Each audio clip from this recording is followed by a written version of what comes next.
The other one.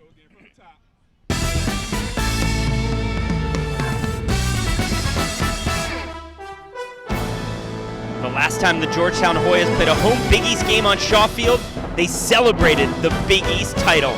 Today, they return to action on Shaw, where they host the dangerous Providence Friars. Dan Helfrich alongside Tom Greaser, Big East Soccer on the Big East Digital Network. And Tom, it is a battle that's much anticipated between two of the better teams in the conference. Two of the teams that are at the top of the table trying to stay undefeated. Providence, the hottest team in the conference with 4 straight victories, all by shutout, and Georgetown had their first blemish on the year trying to recover from that loss at Louisville. And when you talk about the Friars and Coach Stewart's attack, you talk about Tiago Mendonça. The red shirt senior is the engine for this Friars team. All Big East performer last year, a true box-to-box center midfielder who asks a lot of questions of the back line. Speaking of questions, the Georgetown attack in general asking a lot of questions of their opponents. It's a versatile attack, and one of the key pieces, leading scorer, the sophomore, Zach Riviere. Riviere is a spark plug off the bench, broke onto the scene this year with a hat trick at UCLA, Georgetown's leading scorer, and a dangerous restart taker, already scoring a goal from a set piece this year. So the stage is set for action here on the Big East Digital Network. It's two of the top teams in the conference, the visiting Friars and the homestanding Hoyas. Next.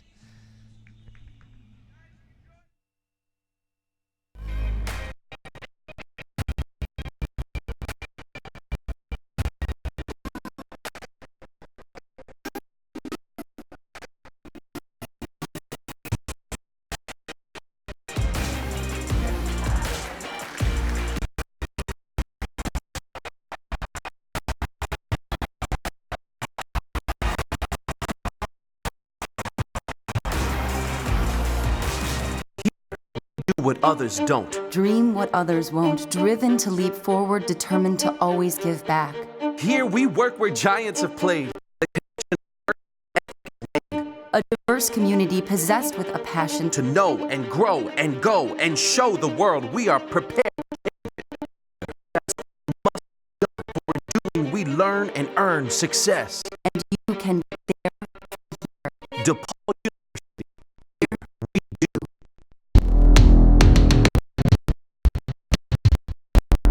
We aren't just dreamers. We're doers. My time. None of you people can tell me to stop. Good things happen when you unleash a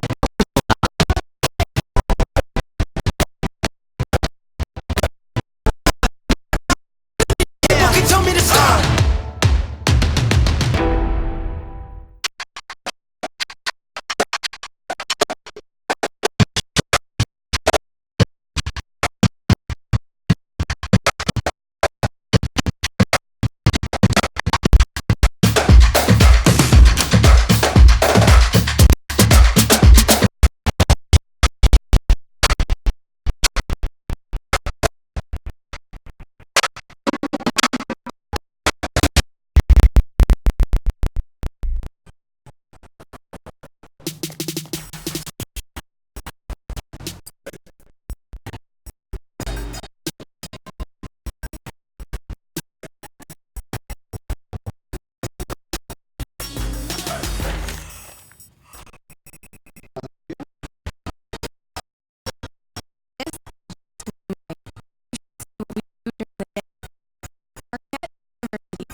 different.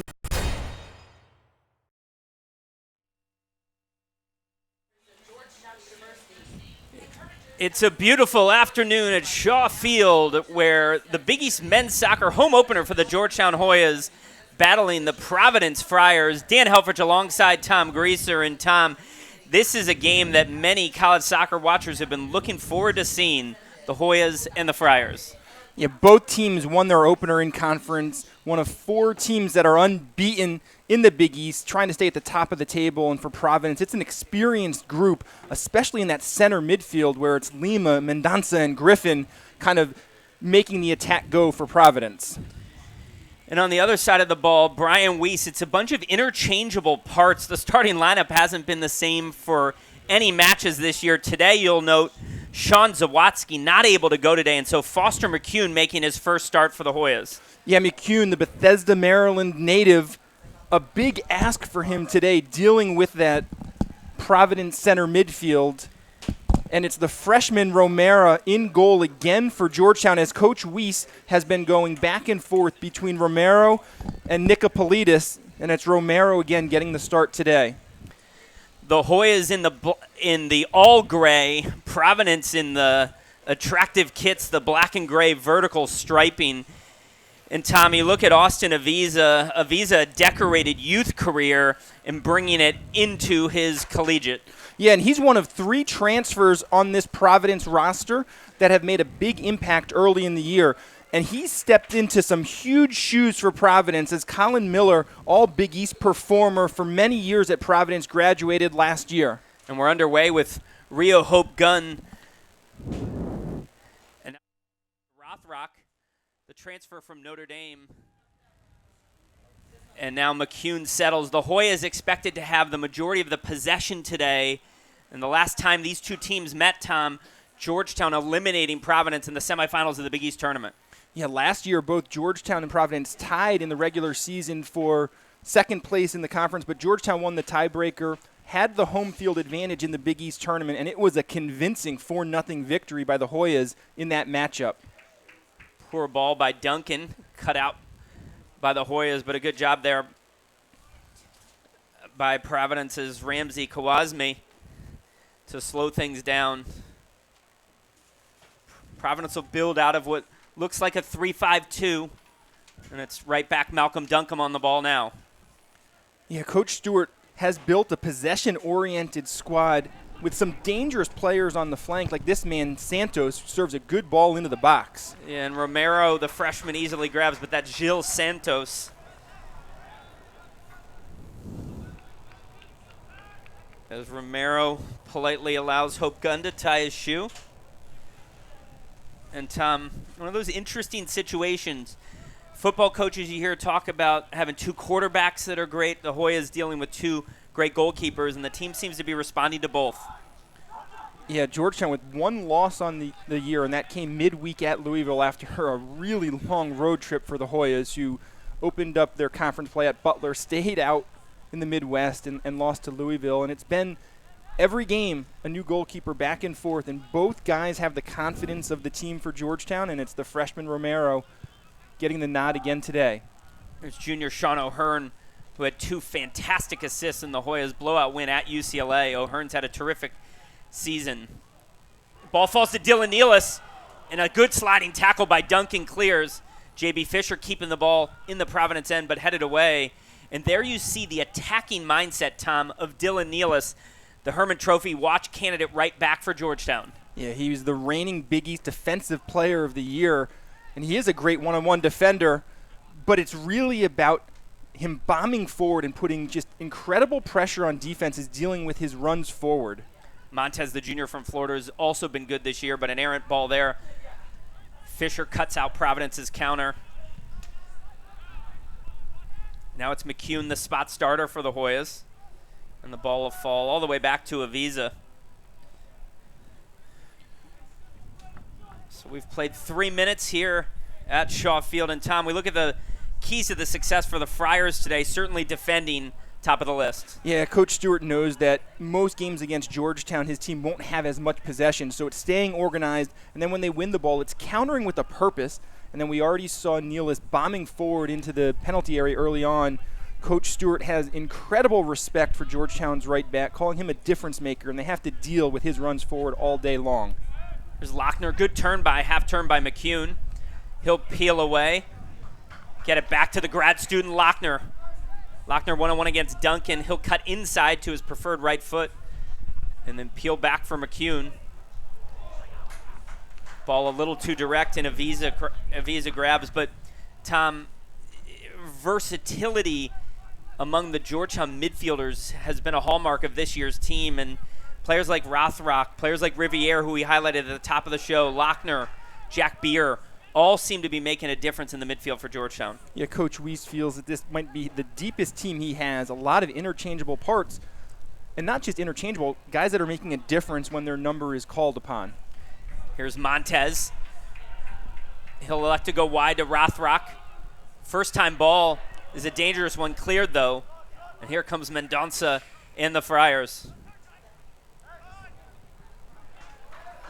Just under the foot of Trevor DeVoke.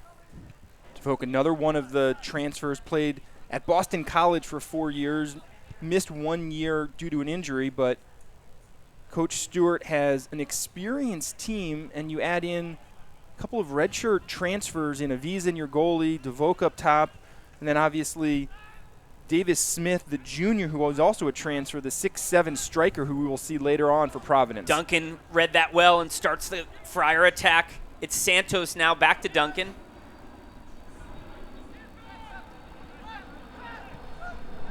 DeVoke slows things down to Mendonça.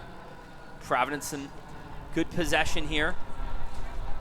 In the 6th minute of play, two teams who did very well in their out-of-conference seasons. Providence coming in at 6-2, and they won their Big East opener last week. Georgetown at 6-1, also winning their Big East opener.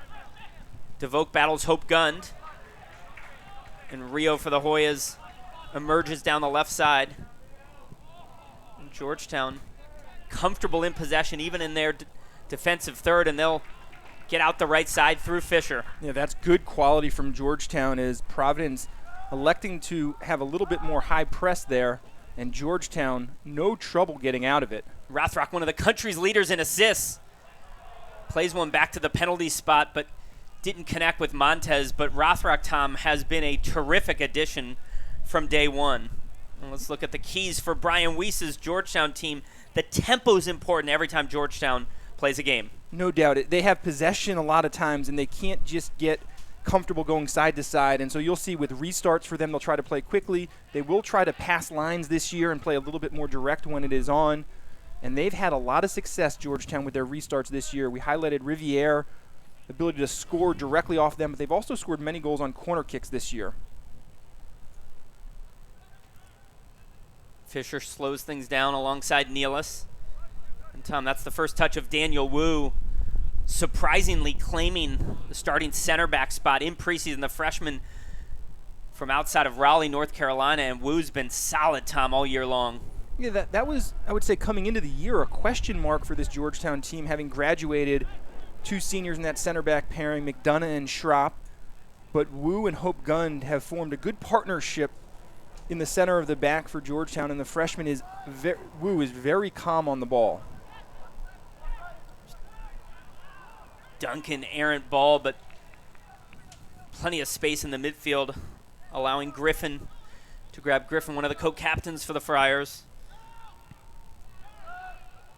Lochner intercepts, and now here's Montez, who's dynamic with the ball at his feet. Dotson, a one-touch ball to Lochner. One-touch ball again, but confidently cleared. And now DeVoke with it for Providence near his own bench. Foster McCune intercedes, and he'll peel back for Hope Gund. That center back partnership of Hope Gund and Wu, replacing, as Tom said, Brendan McDonough and Peter Schropp. McDonough plying his trade professionally for the Vancouver Whitecaps.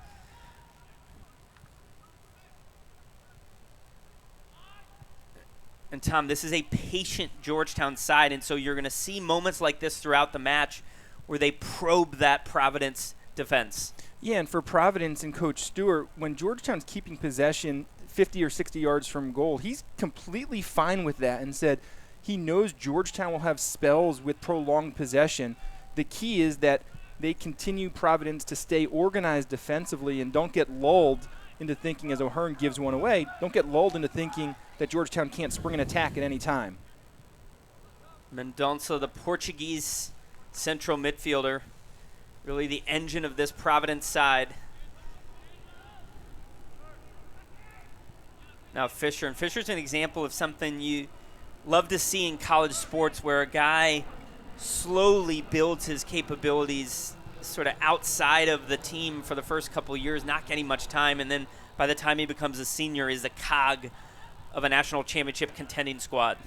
Yeah, and great experience growing up in the youth academy of PSG. Spent a lot of time living in France, obviously.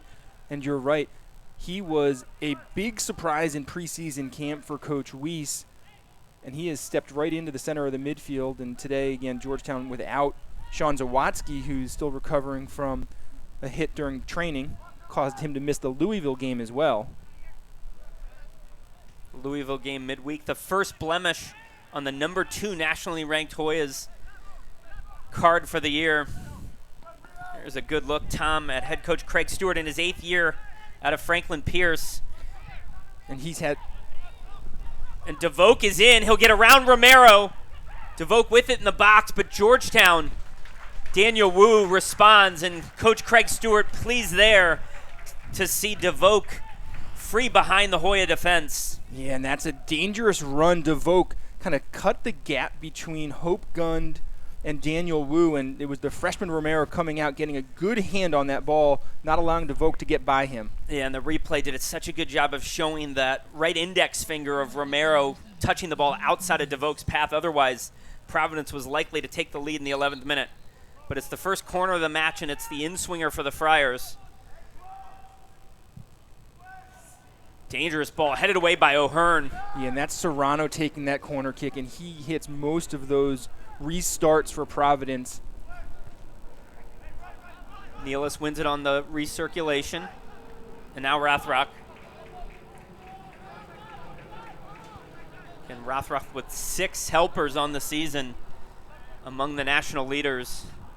And Tom, sometimes it takes transfers a while to get into the rhythm of a new program. I think the similarities in the Notre Dame program and the Georgetown program, perhaps part of the quick acclimation for the junior. Yeah, he has been a huge addition to this Georgetown attack.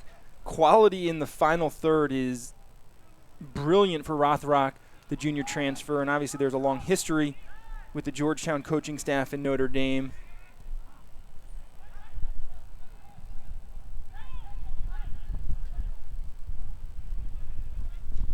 Providence will slow things down here. We had a good look there. Ramsey Kawazmi. Kawazmi, a product of the Philadelphia Union system.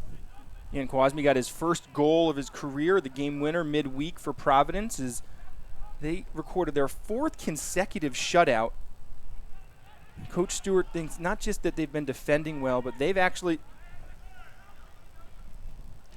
And we take a look at the Georgetown staff. Brian Weiss looking quite relaxed on the bench here this afternoon, jotting down a couple notes, and Weiss certainly pleased with what he's seen from this team, the chemistry from day one. And he's getting production up and down this lineup. And it's a good problem to have, but finding enough minutes for all of those interchangeable parts that we've talked about. O'Hearn, multiple turnovers early in the match.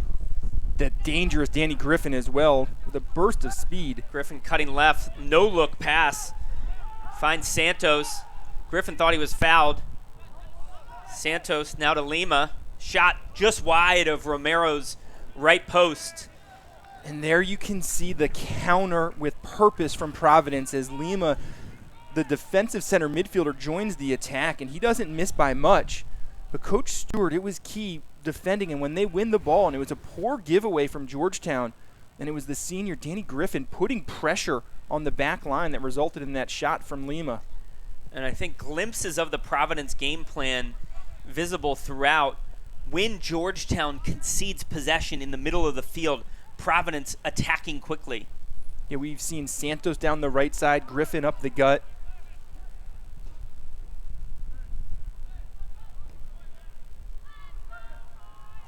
Now Mendonça slows things down to Serrano.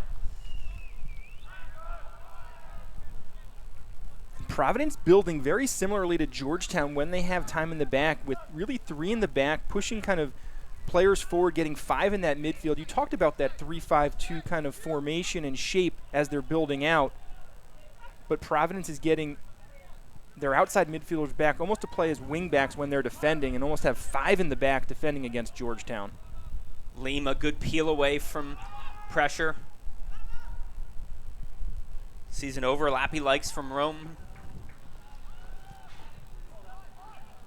Can't keep it in play. It'll be a goal kick. You're seeing the quality of number 6 from Providence, Lima. As Romero restarts for the Hoyas, but Lima in the center of the park has shown good quality and a dangerous and educated left foot in that defensive midfield position.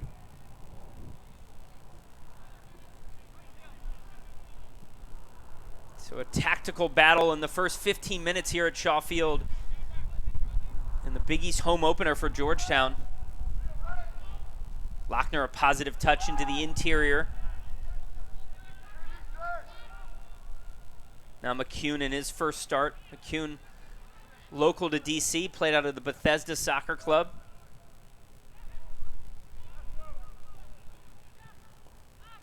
And a terrific ball finds DeVoke. DeVoke with pace. Hope Gunn retreats, and Hope Gunn cuts off his angle. Great defending by Hope Gunn. He stood up that one-on-one challenge brilliantly. But Dan, the quality of the ball by Mendonça there is just first class, bringing DeVoke. And there's the transfer from BC. And that, what a through ball from Mendonça, allowing DeVoke to run on pace into that ball perfectly in stride. And Tom, you hear coaches all the time at a high level talk now about breaking lines. And Mendonça's the type of player, that ball breaks 2 lines and creates space. But DeVoke not pacey enough to take advantage of that ball and allowing Hope Gunn to cut off the angle before a shot is taken to Romero. Yeah, and I think a lot has to be decent pace from DeVoke, but great recovery by Hope Gunn positionally getting back. Ooh, and a difficult challenge by Griffin on Fisher. That was late, and immediately the caution issued by referee Nikola Alexic. Yeah, and one of the new things this year, Dan, in these Big East games is the officials do have the ability to go back to the monitor as that cleats are up high from Danny Griffin right there. The officials do have the ability, if they deem it necessary, to go to the monitor to look at disciplinary infractions and goal-scoring opportunities. There, the official was right on top of it, and Danny Griffin finds his way into the book 15 or 16 minutes into this contest. I think the right piece of officiating there.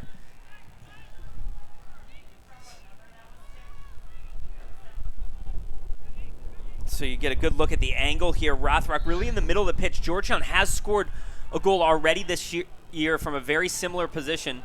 Rothrock, ball headed, Avisa right there, as it was either McCune or Fisher who got their head on that, but a very comfortable save for Austin Avisa. Yeah, Avisa, who played both at Syracuse and UConn. Good positionally right there, and Coach Stewart thinks he controls the game well, and additionally, when called upon, has made the big save this year. And that was comfortably done from the redshirt senior. Roman to Lima.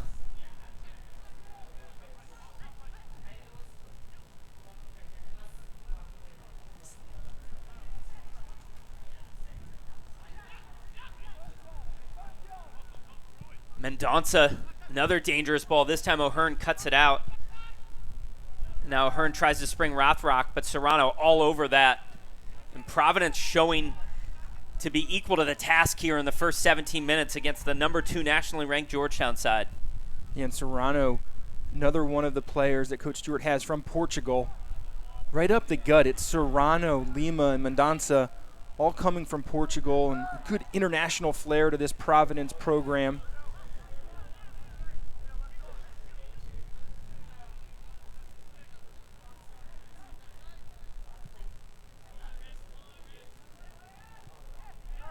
Duncan, the Canadian, interchanging with Kawasmi. Good ball, finds Santos in a pocket of space. He eludes McCune.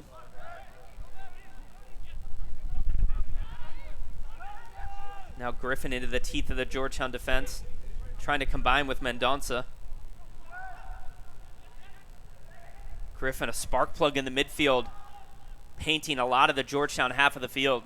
And you think about Danny Griffin in his career, burst onto the scene that freshman year, 7 goals for that 2016 team for Providence that made its way to the Elite Eight. Duncan can't keep the ball in play. Throwing just in front of the Georgetown bench. Bit of a humid late September matchup here. Low 80s the temperature, light breeze here at Shaw Field.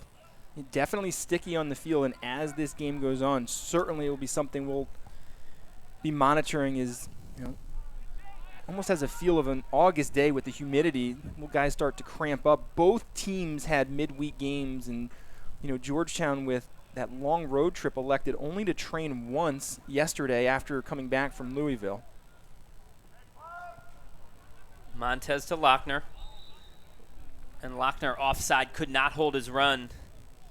And Ethan Lochner, the grad student, unable to get going here in the first 19 minutes. Lochner playing out of the Red Bull Academy.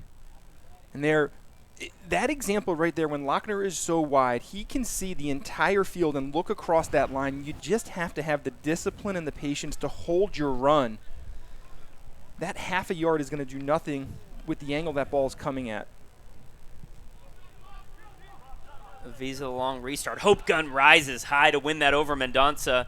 And Mendonça has great size, and there you see the athleticism from Hope Gund. But Providence's defensive shape and organization, Tom, has been superb. And you see, even when they concede possession, Georgetown not able to get one of those man advantage counterattacks that have dominated their season so far. Yeah, interchangeable kind of formations from Coach Stewart has DeVoke with a tackle on Montez, but similar to what Coach Weiss likes to do, it's 3-5-2 out of the back, and then they are defending as kind of a 5-3-2, looking at the triangle in the center of the midfield. And the important thing is that everyone is on the same page, and so far, 20 minutes in, Providence has been up to the task defensively.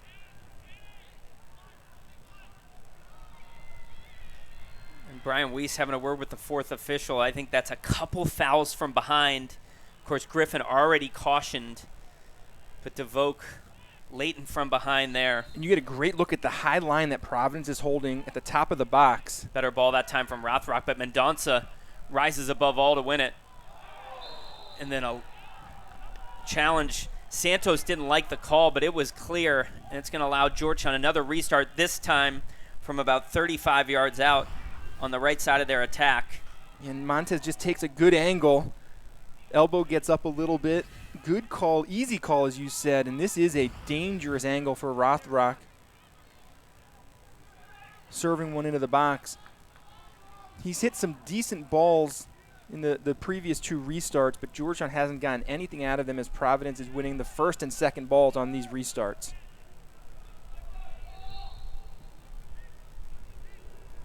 Georgetown several target players. It's headed by Wu, and a great save by Avisa as freshman Daniel Wu nearly opened his collegiate scoring account. And Avisa called upon, and he makes the big save. And we talked about the balls have been decently in there. Georgetown attacking it, and Wu almost finding his first goal. He almost found his first goal against Louisville as well. Just missed wide late in that contest. And Tom, for me, one of the most impressive things about that, no rebound given up by Avisa as he held on to that well-struck header from only 8 yards out. Yeah, the only thing Wu could have done a little bit differently is try to head the ball down into the ground a little bit. As Avisa's diving to the left, he was kind of in his breadbasket. If you head that ball down into the ground, it's hard to get down low for the goalkeeper.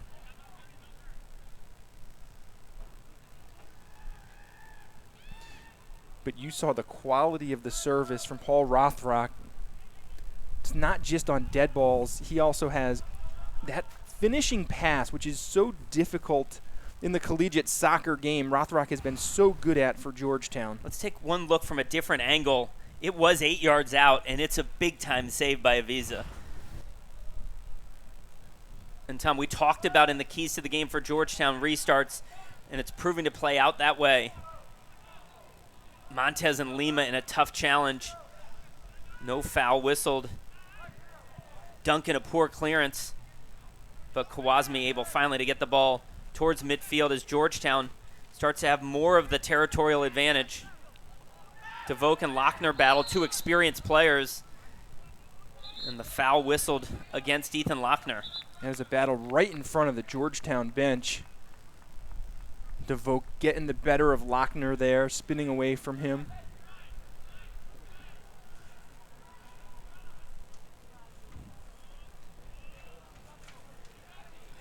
There we see the two captains, Griffin and Mendonça. It'll be Tiago to restart play. Providence dominated Brown midweek, out shooting them by 20 shots on the day, getting the win on a second half marker. Kawasmi steps inside of Montez. Poor touch by Mendonça, and here's Derek Dotson with the ball for one of the first times this afternoon, the Big East preseason Offensive Player of the Year. And that challenge from Lima caught the ire of Coach Weiss as he cannot believe the studs up challenge. Lima didn't connect on Dotson, but that was a dangerous looking challenge.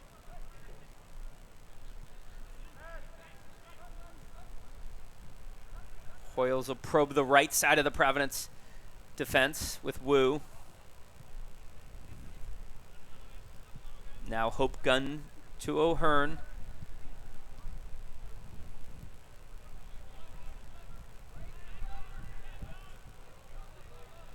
Providence has moved DeVoe to more of a lone striker position. He was out on the left side for much of the first half.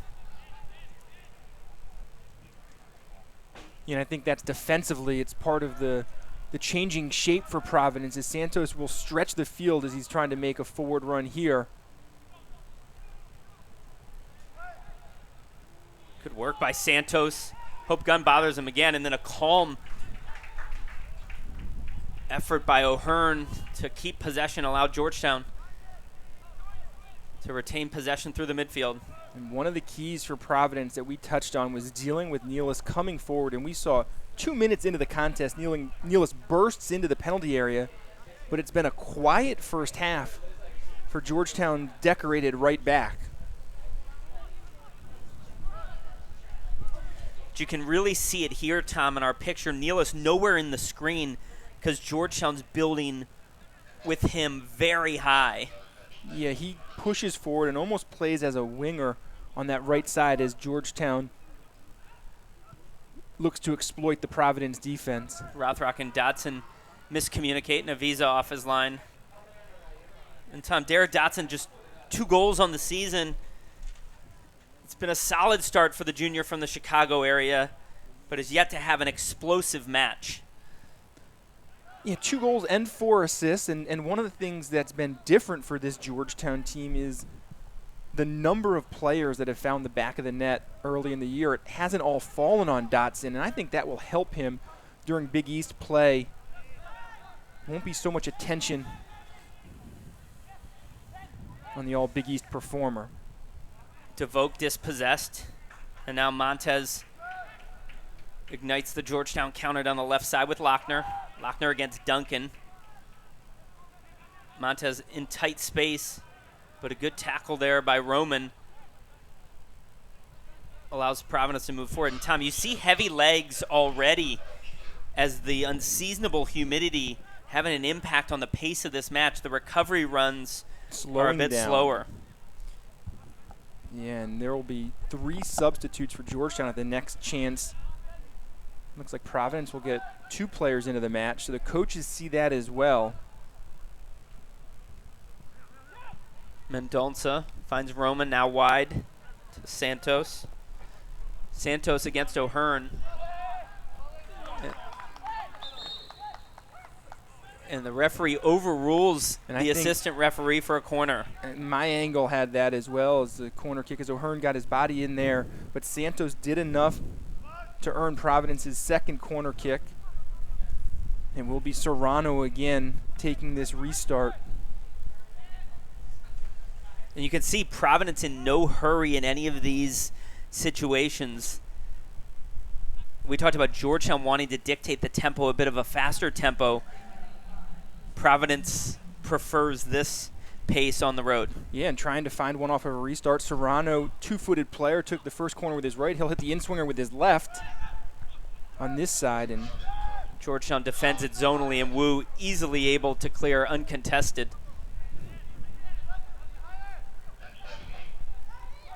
Now Griffin. Can't connect with Santos, but Wolf ends up with a loose ball. Good tackle by Fisher against Mendonça, the two experienced central midfielders. Wolf, a dangerous ball. And O'Hearn, discretion the better part of valor, and he'll clear.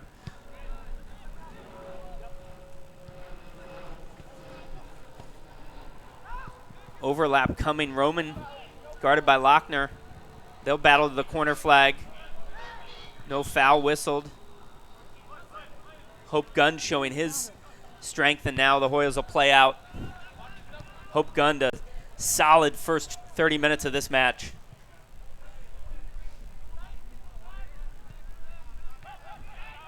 It's behind the play. You can see Santos went down, and I didn't see what happened with that.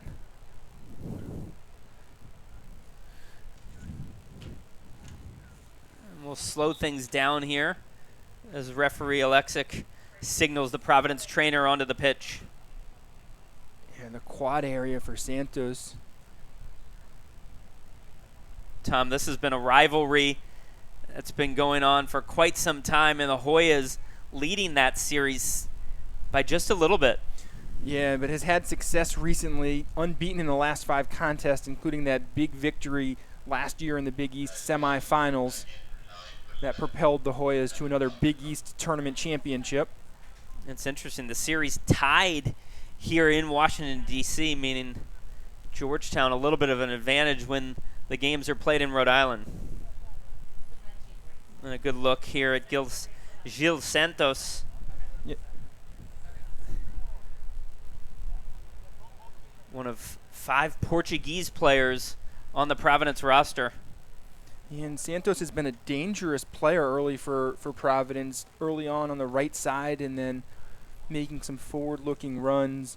And you talked about many of the players from Portugal and Coach Stewart, the facilities at Providence, and he talked about he thinks they're second to none in college soccer, both their home field, but then everything else in their innovation labs and the recovery centers. They have nutritionists on site, sports psychologists. They have a cryo chamber that brings your temperature down to negative 130 degrees. You're in there for a minute or two. Coach Stewart admitted he's never I'm not in there for a second. He's never jumped in there, but he said many of the guys like it, and it helps them give them a little bit of a burst.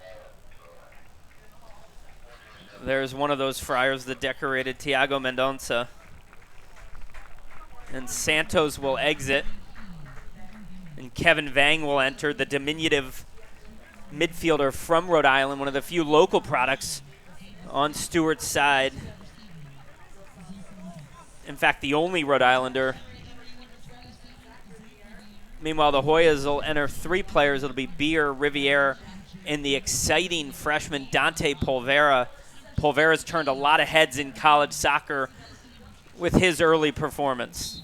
Yeah, Polvera is a great cog in the center of the midfield, and there is Zach Riviere, who we highlighted at the top of the broadcast, who has been a spark plug off the bench. Polvera has been in and out of the starting lineup, dealing with a little bit of an illness midweek at Louisville, but looks to be back to full fitness. And Riviere on the ball there, talked about him as a spark plug, a quick, dynamic attacking player, and he has a very educated left foot. O'Hearn switches the play to Wu. Daniel Wu wide to Nealis. Poor touch by Dillon. And Dillon's seen far less of the ball than Georgetown supporters and Georgetown coaches are used to seeing. And that's right in Coach Stewart's game plan. No doubt. Dealing with the bombing runs forward of Nealis was something that Coach Stewart highlighted as a key to if his team is going to be successful today, and they have certainly limited the chances that Nealis has gotten in the attacking third. Stewart goes to the bench for another New Englander. It's sophomore Ndwalum Chisholm. Chisholm will play out the last 15 minutes of the first half for the Friars. Duncan back to Avisa. Token pressure from Dotson forces an errant clearance, and Will Sands, the freshman from the NYCFC Academy, if the last name Sands sounds familiar, Will's brother, James, twin brother, a first-team performer for NYCFC for much of the year, nursing a collarbone injury, but quite a soccer family. No doubt. And Sands dealt with some injuries early in the season, and he has worked his way back into full fitness, and another piece in that midfield for Coach Weiss to call upon.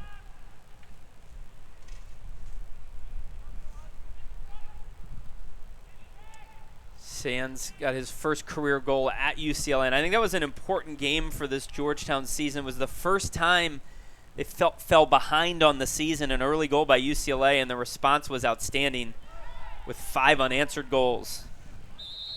And, of course, 3 of them, the hat trick for Zach Riviere.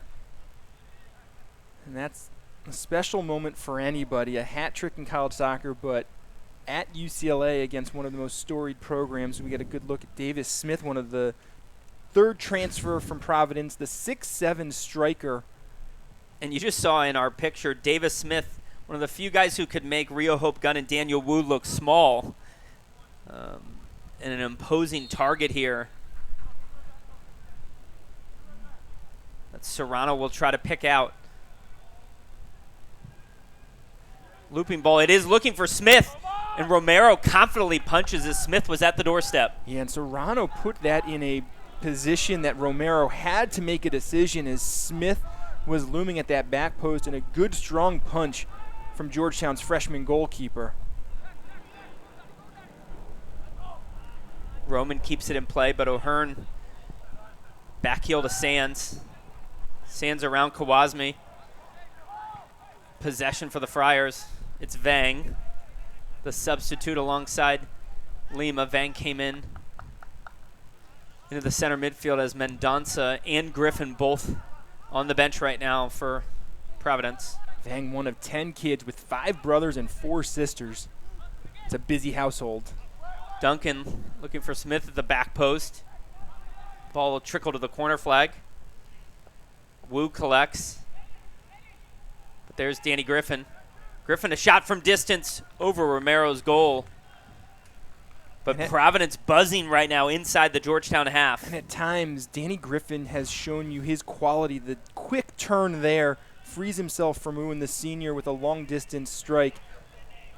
Think about scoring 7 goals as a freshman as Danny Griffin did, and then hasn't had as much production the last couple of years. And some of it, Coach Stewart said, is because he's been asked to do different things. And on that team in 2016, his freshman year, not a lot known of him, even though he's a top 50 recruit, but he burst onto the scene, and he's now making runs and being a connecting player for this Providence team. But you still have to pay attention to the number 10 for Providence.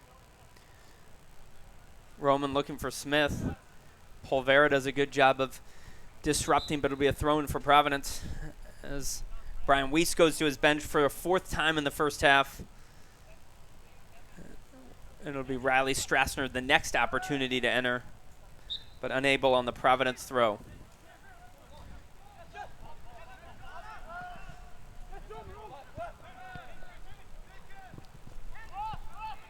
Chisholm. He and Roman combine. Chisholm now against O'Hearn. Chisholm, a dangerous attacking player out of the Revolution Academy. He talked about only 1 Rhode Island player on this Providence team, but many players from the New England area, including this kid, Chris Roman, played out of the Oakwood Soccer Club in Connecticut.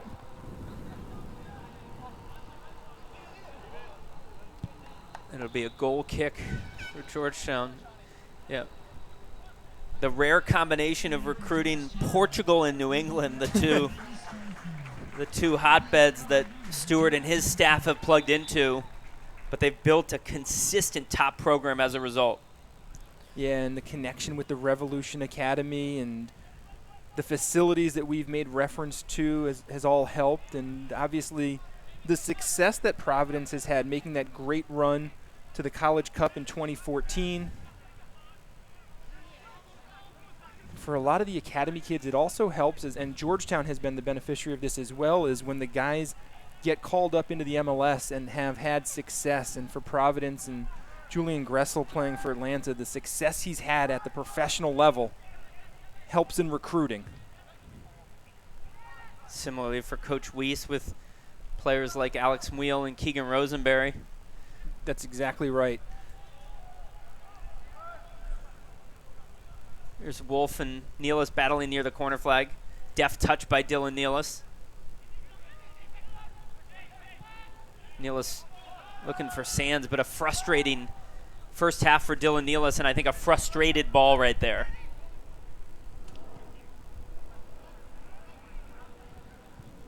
The Danish player, Wolf, looking for Smith. Ball falls to Chisholm. And Will Sands coming back defensively. Then a poor ball by Sands right to the path of Vang. Combination play, Vang, good skill. And the final touch eluded him, but good combination play between Griffin and Vang. Yeah, and Vang, that ball just got out from under his foot, but what a great 1-2 from Danny Griffin. The top of the box in a tight spot. And you saw Griffin opened up his body just a step, and that little thing created the angle for that 1-2. Hoyas without Achara and Zawadzki here this afternoon. Here's Polvera's first attacking touch. And it's a poor one as he and Nealis not on the same page. And with approaching just 8 minutes remaining in a scoreless first half. An even half. Really only one A-quality chance. That was off the head of Georgetown freshman Daniel Wu. But Avisa did well with that, and neither team able to solve the opposition keeper.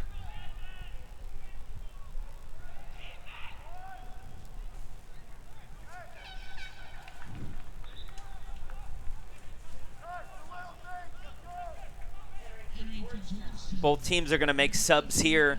It's Aiden Rocha entering for the Hoyas and Gabe Raftery entering for Providence. Raftery from Seattle, Washington. Rocha, another local to DC player.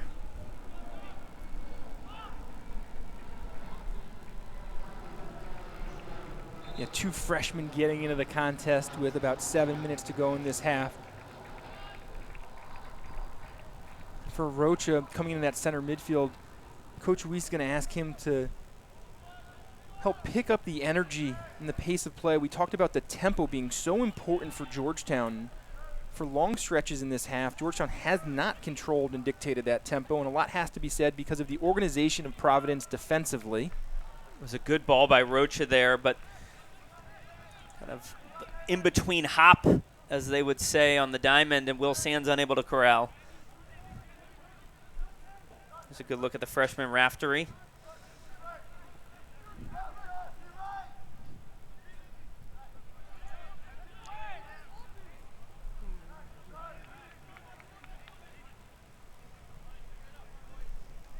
You think about Georgetown playing without Sean Zawadzki, missed him at midweek at Louisville, and just thought their attack was a little bit off. The flow of their play was off. And certainly today, you can tell how important of a piece he is for this squad. He wins balls in dangerous spots. He connects passes. He switches the play. And what we've seen from Zawadzki this year is the ability to join the attack. And someone for Georgetown in that center midfield is going to have to pick up their level with the absence of Zawadzki. And Tom, it's a great point. A week ago, Georgetown among the top 5 scoring teams in the country, averaging more than 3 goals a game. The Hoyas scoreless in their last 150-plus minutes.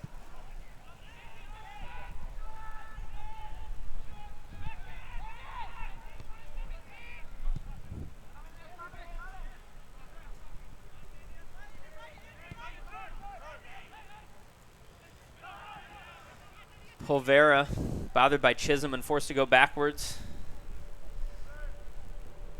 Now Rocha. And again, the combination between the central midfielders and Nealis has been inconsistent throughout the first half, and Georgetown used to creating one right here early in the 17th minute on this penalty kick. He said, nope, not getting in. And the Dogs hand Indiana their first loss of the season. And get this was Indiana's only their 5th non-conference loss in the last 6 years. So a huge feather in the cap for the Bulldogs as they advance to 4-3 on the season. And as we look ahead to conference play this week, the Bulldogs have another top 10 opponent with the 9th-ranked St. John's Red Storm.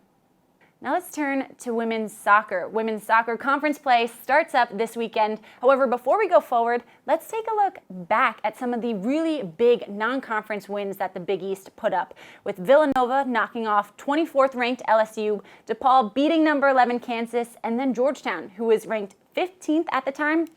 They took down the 23rd-ranked West Virginia squad. Now let's look here at all of the matchups that we have to get into action this week. And then on Sunday, Xavier takes on Villanova. Musketeers also had a great non-conference performance as I sat down with senior forward Samantha Dewey and asked how her team is going to keep that momentum riding into conference play.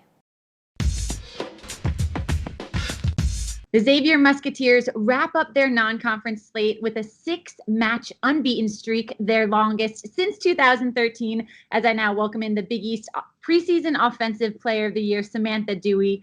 Samantha, how was your team so successful through the non-conference this year? I think that we set some goals before the season, and one of those goals was to do well in our non-conference, and I think that we played some teams that we maybe not seen before, and that gave us a good challenge. And I think throughout the non-conference season, we were able to learn from the things that we didn't necessarily do well. We gave up some goals at the beginning of the season, so we wanted to fix that. And I think the 5 straight shutouts were a testament to that. Last season, your team finished a program best 4th in the Big East. So what specifically are the Musketeers building off of this season that you've seen already through the non-conference?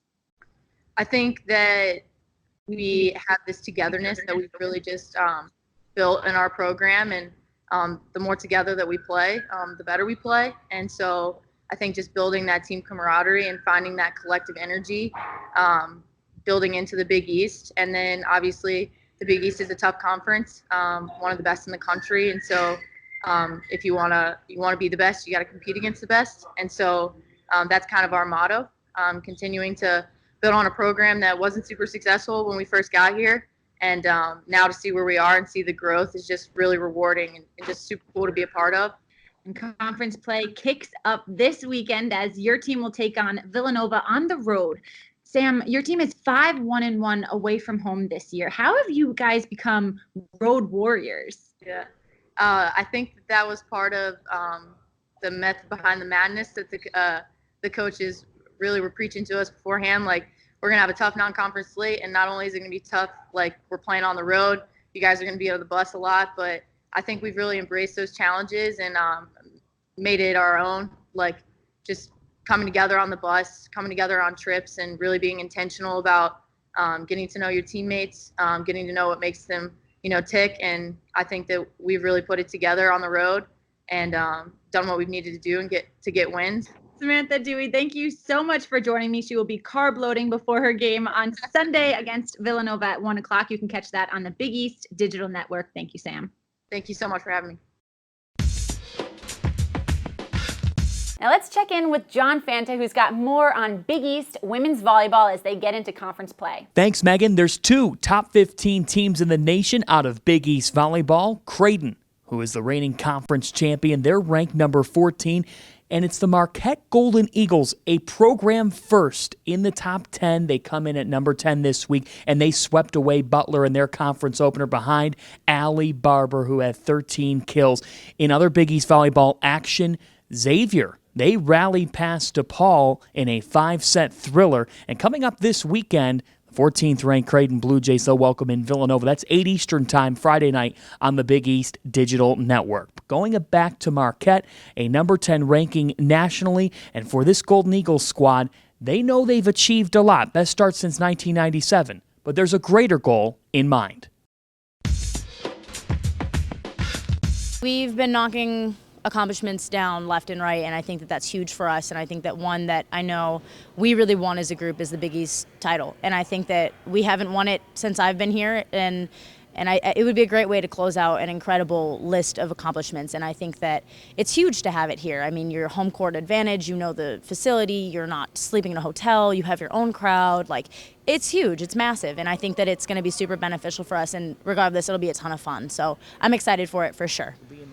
Yeah, we're excited to host. I mean, we love the opportunity to be at home. A lot of our families will be here Thanksgiving weekend. We need the volleyball community to be around Thanksgiving weekend. In terms of us trying to knock off Creighton is something, we've been striving for. Certainly, we talked to the seniors after we got the win at Wisconsin, and I was so happy to get to see them accomplish that in their career.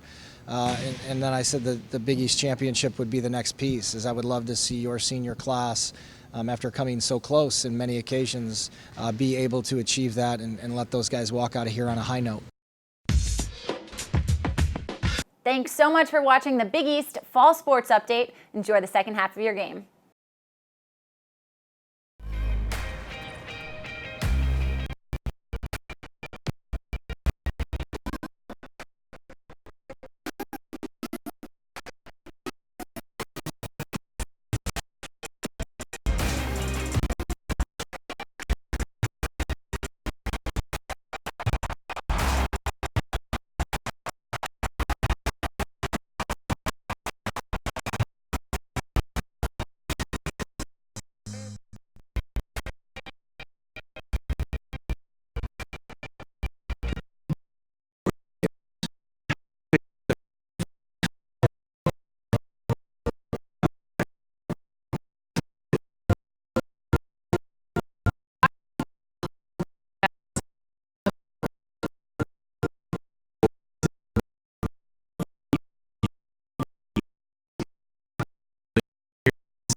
Back at the half here at Shaw Field. A difficult battle for both teams. Two teams highly regarded, and as you see the stats, Tom Greaser, show an even game. An even game. Providence with the advantage in corner kicks, earning 2 of them. Georgetown, typically one of the league leaders in corners, not able to earn any in that first half. And we talked about kind of lethargic pace of play. It is gotten 10 or 15 degrees warmer probably since the guys warmed up about an hour and 20 minutes ago. So the heat is definitely having an impact. And it's been Georgetown depth that's been much discussed early in this season, but Providence's reserves in that half raised the level of play much more than Georgetown's.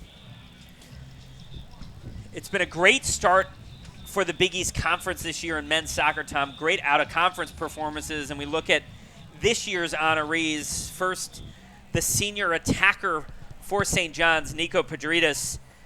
Yeah, and St. John's off to a 7-1 start. What a brilliant start for the Red Storm, and Dylan Nealis with the Big East Defensive Player of the Week. Game-winning goal, 4 shots allowed, yet it's a shutout against Butler. So St. John's, Georgetown amongst the leaders. One of the other leaders is Providence as we look at the last 2 award winners. The Freshman of the Week, Luke Mitchell, for a good Creighton side, and his goalkeeper, Colin Valdivia, who's been excellent in his first year as Creighton starter. Yeah, and Creighton finds themselves at 5-2-1. They are one of the 4 unbeaten teams in the conference as well. Johnny Torres enjoying his start, succeeding Elmer Volovich, and as usual, several outstanding players honored, including in this match Austin Aviza, the Providence goalkeeper, and then Jacob Montez, the exciting Georgetown junior. Yeah, and Serrano, the redshirt senior from Providence, 3 of the weekly honor roll recipients playing on Shaw Field today. More live soccer from Shaw Field on the Big East Digital Network coming up next.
Moments away from the restart of action, 0-0 the score between Georgetown and Providence in the second conference match for both of these well-regarded teams. Dan Helfrich back alongside Tom Greaser. And Tom, some good action on the Big East Digital Network coming up, including women's soccer tomorrow, 3 matches, Xavier Nova, Butler Seton Hall, Marquette and Georgetown, all at 1 p.m. Eastern time. All have 3 computers going with those games, with perhaps some NFL football going on as well. But both conferences, in both the women's side and the men's, as we said, off to a good start. But a lot of the eyes in the college soccer world trained here for a rare Saturday afternoon match in college soccer. And the Hoyas and the Friars, it's been a stalemate. It has been a stalemate, but I would say that the Providence Friars did their job dealing with that man, number 12, Dylan Nealis. Coach Stewart was concerned about the runs Nealis would have, and Providence defensively was up to the task in that first half, really limiting and thwarting that Georgetown attack that never started clicking on all cylinders in the first half. Weiss continuing to look for combinations in the midfield. He'll go with Polvera and McCune behind Montez here as we look at Big East Honor Roll awardee Avisa, and then his opposite number, Tomas Romero.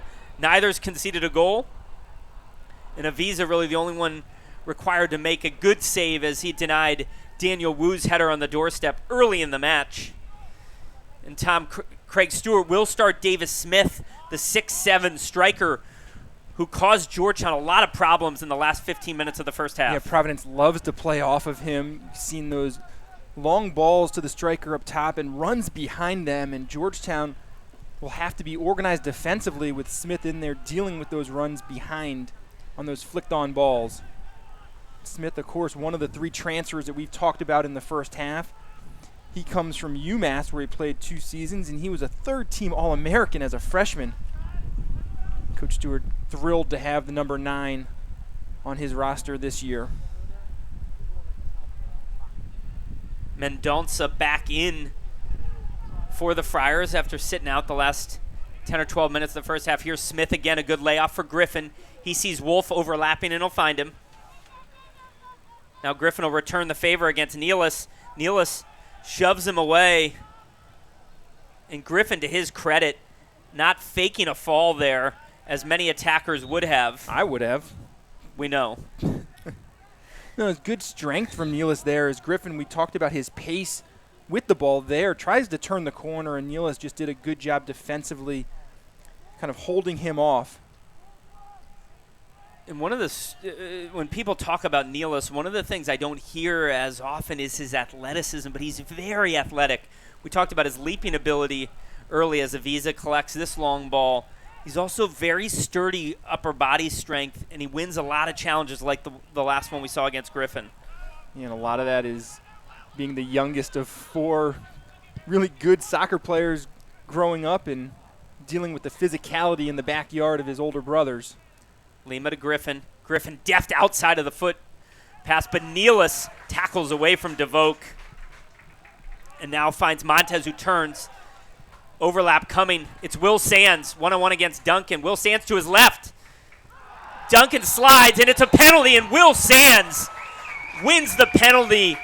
A silly challenge there from Duncan, and the Hoyas, just 2.5 minutes into the second half, will have a penalty opportunity. And we talked about in the first half as Montez makes a good turn, and Will Sands, spark plug off the bench as well, gets to his preferred left, and Duncan with a sloppy challenge there. An easy call as Georgetown, as Will Sands, the freshman, earns that penalty kick, and it will be the number 9, Derek Dotson. But, Tom, we talked about Nealis' lack of involvement. That time he picks out Montez with a terrific ball, and Montez springs Sands. It'll be Dotson, the junior captain, against Avisa, the redshirt senior goalkeeper for Providence. And the referee slows things down here as perhaps the 4th official taking a look to confirm the foul. And again, video replay available to the referees here this afternoon. Indeed, they are queuing up the video. A new, quote, feature of soccer around the world The review is finished. It'll be Dotson's right foot. He steps, he shoots, he scores! Derek Dotson, the junior, opens the scoring, and Georgetown takes the 1-0 lead. And that was a good finish by Derek Dotson, his third goal on the season. First via the penalty kick spot, had a visa going the wrong way. And 3.5 minutes into the second half, Georgetown takes the 1-goal lead. And Tom, it only takes one moment and takes one decision. And for me, Malcolm Duncan's decision there to challenge Sands as he's warding him off to the left side, he may reconsider, and the Hoyas take the 1-0 lead. Think about back early in the first half, though, Dan. There were 3 or 4 challenges that Providence got in late, cleats up, studs up, and you saw Coach Weiss early in the first half really frustrated with some of those challenges. And there, a little bit of a reckless challenge from Duncan in the box where you have to keep your feet if you're one-on-one defending. And Will Sands with a good move to his left, and Derek Dotson makes no mistake in finishing that penalty. And Tom, all the good work we talked about from Stewart and the Friars right where they wanted to be at halftime, and now the game plan changes as Stewart has to try to find an equalizer in the last 42. Yeah, and you'd be very interested to see how this would open up the contest, as Providence was so organized defensively in the first half. Will they start to press, looking for that equalizer, or will they be patient and sit back and then start to press later in this contest? Neela steps in front of DeVoke, and it'll be a throw-in for the Friars in front of Coach Stewart. Again, in his 8th year, which have included one trip to the College Cup as a Cinderella 5 seasons ago. Weiss and the Hoyas also with a trip to the College Cup a couple years earlier than that, falling in the national title game to Indiana. Speaking of Indiana, a terrific win for the Butler Bulldogs this week against the Hoosiers as the Big East continues to get results against top conferences in non-conference play. The out-of-conference results from the Big East squads has been fantastic, and that will do nothing but help, especially, the Big East has played several ACC teams, and when you start to think about strength of schedule and start to get teams with those at-large bids into the NCAA tournament, it's what the conference does as a whole out of conference that can really make a difference at the end of the year. So we'll look at Trevor DeVoke. Certainly looking to pick out Smith on this long throw, and Georgetown will have to focus on that second ball. The runner's behind the big number 9 target. DeVoke to the penalty spot. Nealis rises above to head away. Second ball's found by Pulvera, and Pulvera with a head of steam. It's Will Sands. Will Sands to his left. He'll pull back. Looks for Pulvera and can't find him as Serrano's left-footed tackle denies the Hoyas the quick counter, and Georgetown not getting anything out of what was momentarily a 2-on-2 advantage. Yeah, and it's been the freshman Will Sands who has been a spark plug here in the second half for Georgetown as another dangerous run forward. And I thought he was about a second too late getting his head up looking for Pulvera, who is making a good deep run out of that center midfield position as well. So those two with a long history playing together at the club level. Hope Gunn finds McCune. Good one-touch ball to Riviere in a pocket of space. Riviere combines with Dotson. Riviere's preferred left foot. Good combination play from the Hoyas, but Serrano disrupts again. And now Griffin looks for DeVoke against Daniel Wu. DeVoke now to Wolf. And McCune disrupts that Providence counter, and I know Coach Stewart thought the counters were going to be such an important part of competing against the Hoyas this afternoon. Yeah, it was keeping their shape defensively first and foremost, dealing with that possession, but then when they have chances, it's countering at speed. Saw a long ball trying to spring DeVoke, and early in the first half, it was this man, Dylan, in the second half, Nealis, who was up to the task, and before that, it was Wu. Nealis to Montez. Their combination led to the penalty that led to Dotson's goal. Will Sands one-on-one against Roman. Dangerous ball, but Kawasmi able to clear.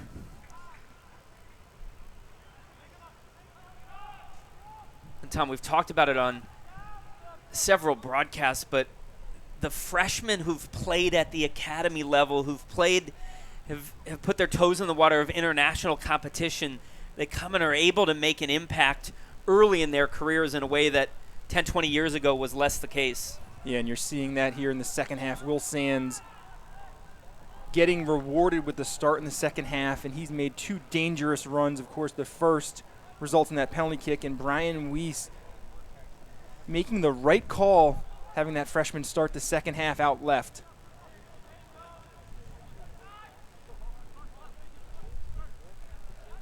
McCune, good simple possession again. Here's Polvera, who has a shot from distance.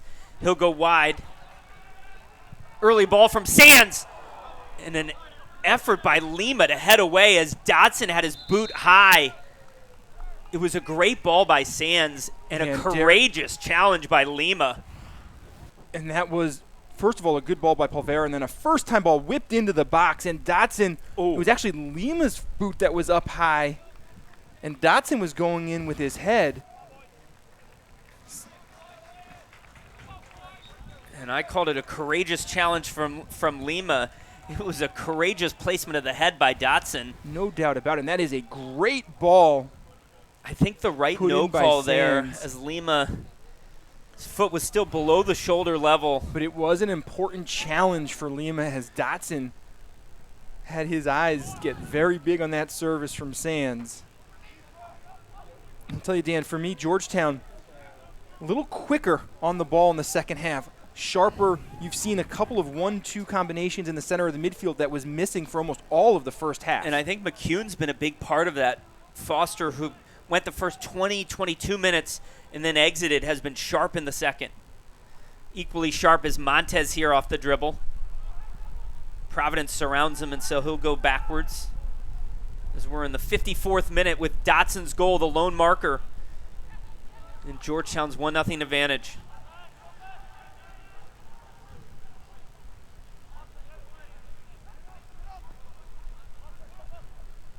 Montez. Ball falls to Sands. Left-footed shot. Kick saved by Avisa. And that's the second big-time save for Avisa there, as Will Sands asking all sorts of questions of this Providence defense here in the second half. Has a good kick save by Avisa. But this is what we've talked about. The number of interchangeable attacking pieces for Brian Weiss in that front six is a treasure that he has not had throughout his tenure on the Hilltop. And maybe the most dynamic attacking player for Coach Weiss has yet to play a game this year, and Achara, who's trying to work himself back into fitness. Hope gunned against Smith. Good early throw by the Friars. Smith, that ball's going to end at the foot of Roman, a drive, and wide of the net. But Will Sands not tracking his runner and probably searching for some breath here with as much attack, but Roman had a free effort there from 25 yards. A great bit of strength from Smith, and Roman just did not hit that well as it was on a platter. It was on a platter, and he had all sorts of time to time up his run. But here you can see this game has opened up in the second half, and as Montez gets chopped down, but before that, as Smith was in the battle with Hope Gund, Providence had no runners in the box.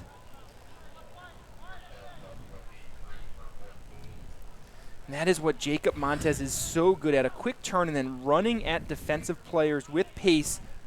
And Lima forced to chop him down.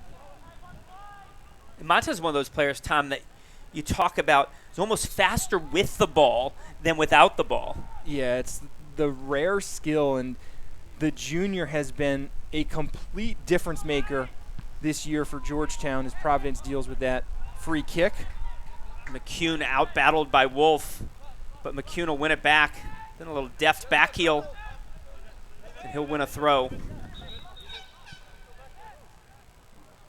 And 11 minutes into the second half, Sands and Riviere will exit, replaced by Paul Rothrock and Jack Beer. And a warm round of applause for Riviere, but in particular Will Sands. A great 10 minutes for Will Sands at the start of the second half.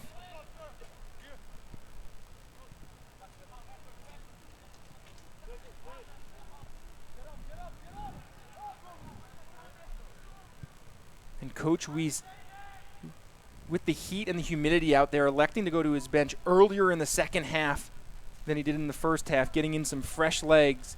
Talked about this incredible depth. He will certainly look to use that to his advantage here in the second half. It's a Georgetown team, Tom, that's only conceded 4 times on the season and has only trailed on the season for 20 minutes. Those 20 minutes against UCLA. Boys, of course, dropping a match, but that was in overtime against Louisville.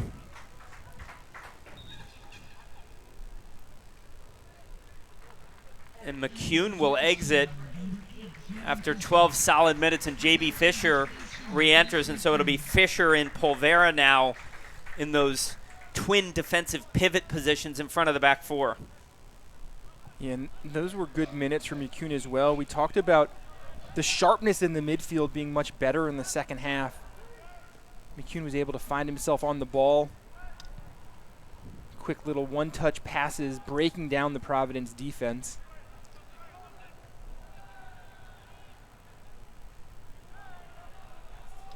Another team able to get possession of the ball. Finally, Georgetown does. Wu into a pocket of space for Beer, who's been quiet this afternoon, the junior. Beer coming back from a midweek illness. Yeah, both Beer and Polvera dealing with a stomach bug leading up to the Louisville game. Both tried to play, but neither was up to their level. Extensive dribble from O'Hearn, and then the final ball is wanting as Sean O'Hearn kept going, did the hard part, averting challenges, but the final ball not to be.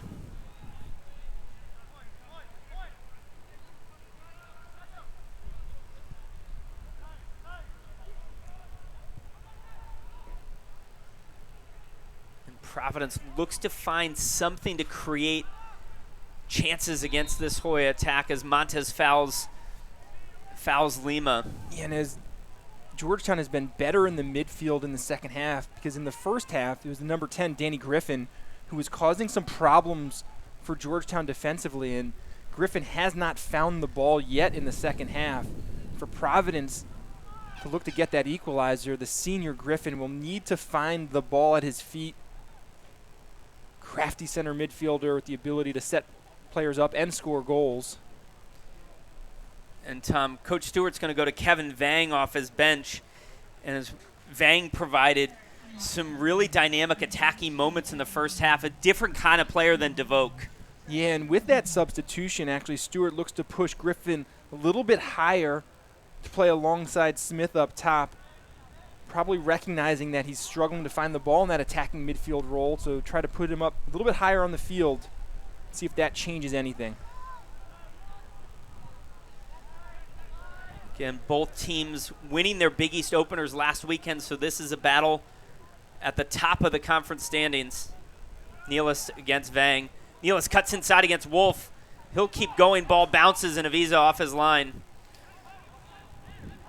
And those are the moments when the coaches opposing Georgetown get a little gulp in their throat when they see Nealis at full steam heading down the right side. Yeah, bombing up and down that sideline. We just haven't seen a lot of it. It's about the second or third time that Nealis has been able to join the attack today.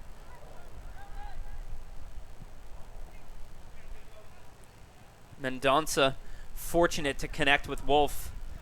And Serrato and the Friars will maintain possession here in the 61st minute.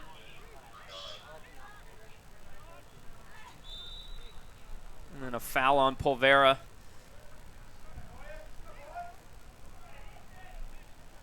Take a look at the freshman. 3 goals on the season for Dante Polvera. Made an immediate impression from training session 1 in preseason, showing that he would play a major part in this season. Yeah, and he looks the part, Dan. Just great size, great feet, You talked about players that have played at that academy level. He has the understanding of when to make those deep runs out of the center midfield, and it's something that you don't see a lot of in college soccer. Puts so much pressure on opposing defenses when you've got those deep runs out of midfield, and Polvera does it better than most.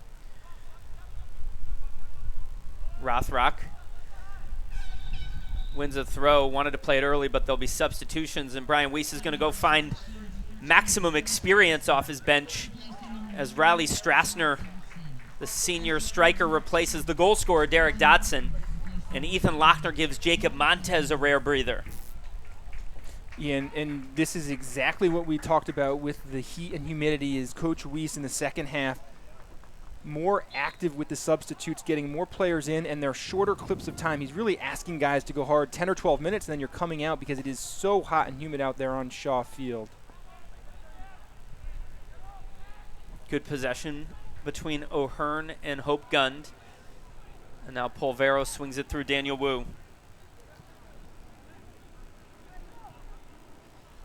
That lob substitution, Lochner now on the left side, which brings Paul Rothrock to the right side of midfield and pushes Jack Beer into the middle. So Beer playing that withdrawn striker position that Montez normally occupies.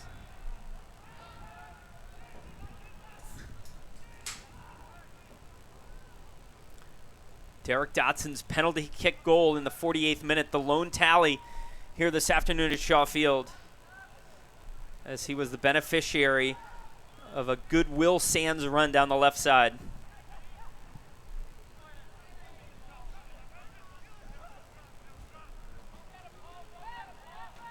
Esben Wolf, Kevin Vang, and now Serrano. Early cross, difficult to deal with, ends up at the feet of Roman. Mendonça making a good run. He'll find it inside the box. Mendonça, little heel-toe action, and then goal kick. And but what a bit of skill from Thiago Mendonça. And Mendonça, the player we highlighted at the top of the broadcast, the first team all-conference selection with just brilliant skill, nutmeg in the box, and the ball just ran out on him. Here's Strassner against Kawasmi. Looking to win a corner and does. Be the first corner kick for Georgetown today. And it will be their leading assist man, Paul Rothrock, serving it into the box. Safe to say the 65th minute is the latest all season Georgetown to get their first corner in a match. And another substitution is Weiss showing confidence in Aiden Rocha as he replaces classmate Dante Polvera. So it will be Rothrock, the junior transfer from Notre Dame. It's a near post ball. It's not a good one. Georgetown not creating an opportunity to find the second goal. And Providence elected to go with a one-man zone there. They man mark and then allow their 6'7" target player to play free safety in the box, but never got past the first defender, and Avisa not called upon to do anything with that corner kick.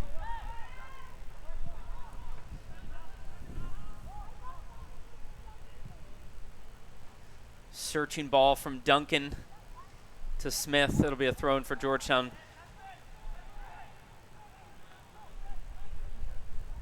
It was Malcolm Duncan, the junior from Toronto, Ontario, who committed the foul that led to Georgetown's penalty kick goal. And Dan, the other thing for Providence that we haven't mentioned is the injury to Santos. Since he's gone out, the flow of their attack hasn't been at the same level as well, and he has not been able to re-enter this contest.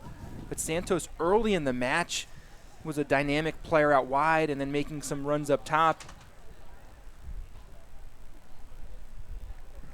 There's a look at little Jack, the Bulldog, making an appearance here at Shaw. Searching for some water. Searching for his skateboard, I think. Serrano, looping ball, looking for Smith at the back post. Hope gun clears. Mendonça, a volley over. There you see the quality. The redshirt senior Mendonça again getting onto that second ball. And you're right. So much attention on Smith. That is not an easy skill that Mendonça had there. Hope Gund has been up to the challenge defensively. I thought in the first half he was Georgetown's best player, the center back. He's won a lot of balls in the air today, and when called upon in the one-on-one defending has been stout as ever.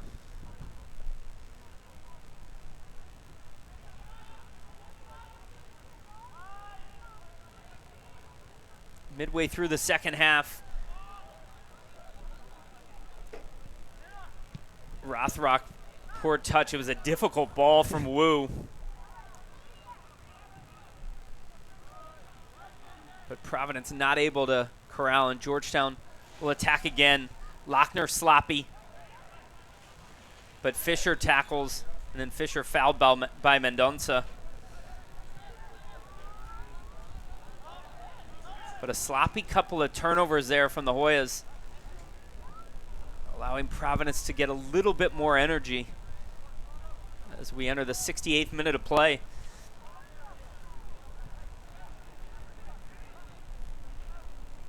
It'd be interesting. We talked about the humidity today. Weiss much more liberally substituting the second half than his opposite number, Stewart.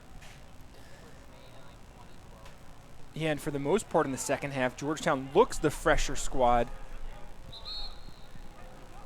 Wolf and Nealis got caught up in a challenge. Wolf was on the wrong end of it. I think landed on his tailbone. And Wolf, the freshman from Denmark. He's had a good outing up that left side for Providence, and that is a tough landing for the number 12.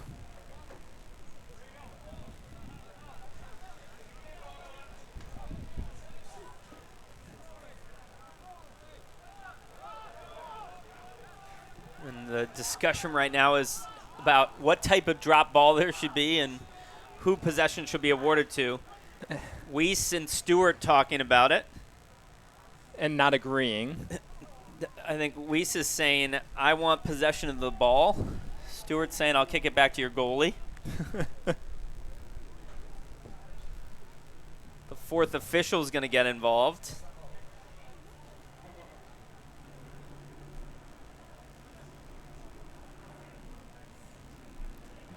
Referees going with the orange T-shirts today, only allowed in high heat matches. Breathable jerseys for the referees.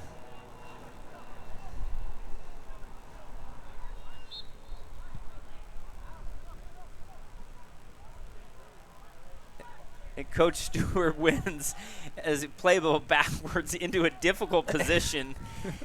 Danny Griffin wasn't exactly allowing Georgetown to play. Here's Lochner down the left side. Lochner, a good one-on-one player. Good job by Kawasmi as the second defender there. And then Roman disrupts the second effort by Lochner. And yet another substitution as Weiss finds his seventh player off the bench. It's Chris Lay who'll enter. And it was just a quick shift for Rothrock. And with that, Lochner's going to come to the right side, and Chris Lay will be in the left side of midfield.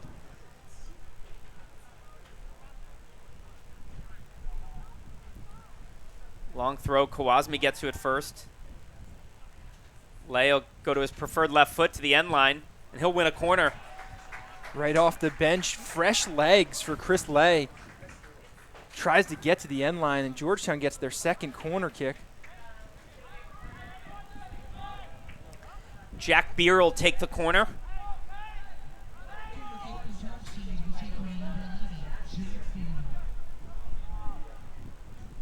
And again, Davis Smith, the 6'7" Providence striker, playing the one-man zone.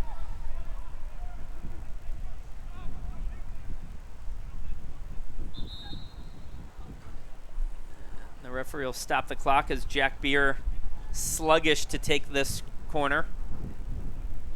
And there are conservatively 14 players inside the 6-yard box here, Tom. And Serrano's one of them, and he'll head away. It's a second straight corner. Georgetown not able to get their service past that first defender. We talked about restarts being so important for Georgetown at the top of the broadcast, and the quality of the service on the last 2 corner kicks has been lacking. Lochner slow, caught in possession again. And now Mendonça looks for Smith. Romero off his line. And Georgetown is fortunate that little ball back across the grain for Mendonça didn't catch Smith in stride.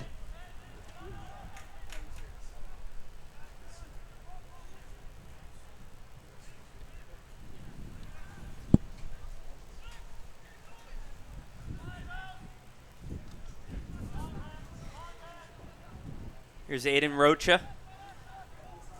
Rocha, a versatile piece, can play in the center of the park. We've seen him play wide in the back. And again, getting valuable minutes as sort of the 17th to 18th guy on this Georgetown team in his freshman year. Yeah, but it goes to show you the depth and the trust that Coach Weiss has.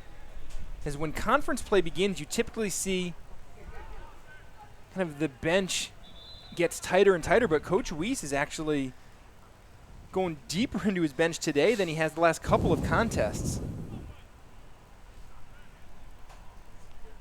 We're under 19 minutes remaining in this battle at the top of the Big East Conference between the number 2 nationally ranked Hoyas and the Providence Friars. Strassner nearly picks off that pass, which was ill-advised from Mendonça, but Lima got that challenge right, and Lima's certainly not afraid to go to the ground to win some challenges, but he got that one correct. Serrano finds Mendonça. Poor ball easily cut out by Nealis, and then a poor touch again from Fisher. Ball lands at the dangerous Vang, but Fisher did well to earn the ball back. And it's been a sloppy bit of play here for the past 5 minutes or so. Yeah, with all of the subs that Georgetown has gone with, the rhythm of the game has gotten away from them a little bit. First 5 or 10 minutes of the second half, Georgetown was as sharp as they've been all game. And as Coach Weiss has gone to his bench more and more, that rhythm has gone away. It's a good look at Zach Riviere. Riviere, the Hoyas' leading goal scorer with 4. And we're actually going to have a water break. And Tom, you talked about the conditions changing from the beginning of the game to now. Yeah, I'd mentioned at halftime when I went out, it felt about 15 degrees warmer than when we were on the field about 20 minutes before the game. Did not have this water break in the first half, but clearly the heat and humidity causing problems for Tom, all I players. think if you'd had water breaks during your career, you would have. Oh, the numbers would have been so much better. Here are the Friars' upcoming schedule, including a critical game next weekend against Butler. What a win for Butler midweek against Indiana. And then Providence gets to play their New England rival, the UConn Huskies. The Huskies, who were defeated by Georgetown earlier in the year, lost a difficult one against South Florida last night. And then Providence will go back to conference play after that UConn contest. Meanwhile, the Hoyas, with a couple of non-conference games still left on the schedule, Lehigh and Maryland, and their next 2 contests against DePaul and Seton Hall. And I know that game at Maryland, non-conference battle, will be one that's always fun, the local derby. It is, and Maryland with a big result, knocking off St. John's, taking them from the unbeaten ranks. And that game was supposed to be here at Georgetown, but moved to Maryland for a nationally televised broadcast under the lights at Maryland, which simply means you and I aren't on the call.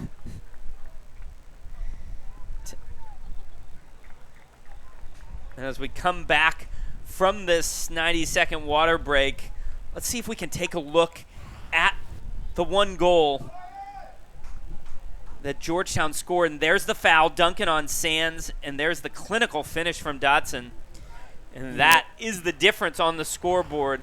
Providence executed its game plan, slowing the tempo down, really competing mano-a-mano against the Hoyas throughout the first half. But throughout the second half, the Hoyas have been the better side. Yeah, and good play at the start of the half from the freshman Will Sands, earning that penalty kick, and Coach Weiss has gone to a number of players here in the second half, and they've been all up to the task. Real important second half for Georgetown, especially in that center midfield. We talked about the absence of Zawadzki and how he's really the engine that makes this Georgetown attack go in that number 6, that deep-lying center midfield position. But the quality has been much better in the second half for the Hoyas. So Providence, 18 minutes to try to find the equalizer. And they'll go to the bench to find the dangerous Chisholm here.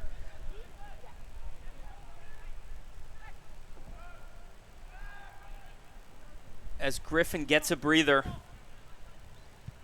I would imagine that'll be a 5-6 minute breather for Griffin. Yeah, and it's right after that water break, so you're stealing a couple of minutes. You think about seeing that in basketball all the time, where coaches will take a player out before or right after a TV timeout. Coach Stewart finding some extra time for Danny Griffin right now on the bench. Chris Lay sends Strassner to the corner flag. And then Riley commits a foul. Riley, one of the leaders on the team in fouls per minutes played.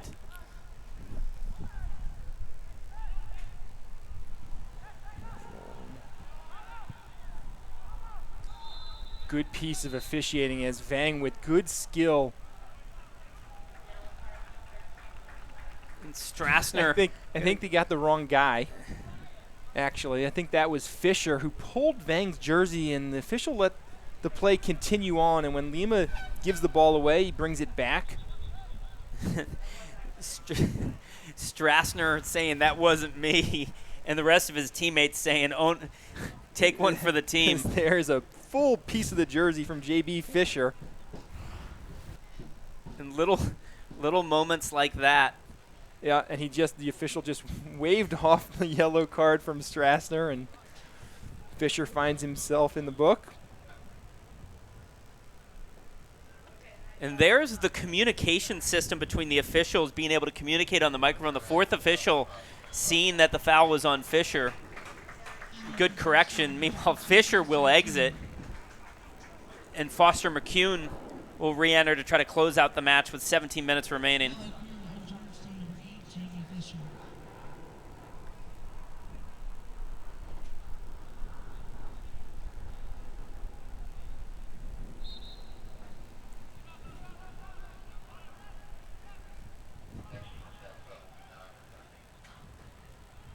Here's Raftery.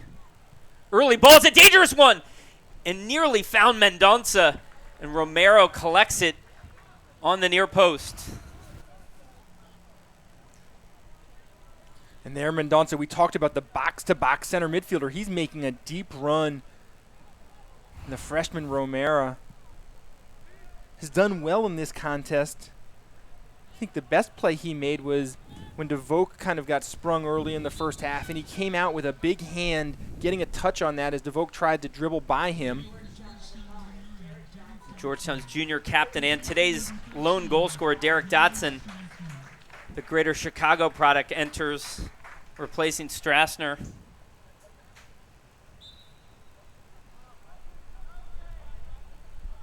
Beer finding McCune. But Providence comes out the left side through Wolf, the Danish freshman. And Wolf can't connect with Smith. Yeah, Smith and Wolf not on the same page at all. Smith making a hard diagonal run, and the freshman Wolf looking for him to come back and be a hold-up player. Good ball from Beer to Dodson. Derek against Serrano. Early ball and a goal! It's Foster McCune finishing a brilliant service from Derek Dodson in the first of the year for McCune. And a great celebration for Foster McCune with a head-first slide into that corner flag. But you talked about the diagonal ball originally from Beer, and then Derek Dodson puts one on a platter, and Foster McCune makes no mistake about that finish. First-time finish from 6 yards. So McCune, his first start of the season. And Tom, you talked earlier this half about defensive midfielders with the willingness to make runs into the middle of the box. McCune, a prime example there. And it's 2 minutes after he came back on. We talked about Weiss substituting liberally, getting guys rest in this hot, humid second half. McCune played the first 15 or so minutes of the second half, comes out, gets some time on the bench, and then has the legs to get deep in the box to finish that one for Georgetown and give them a 2-goal lead.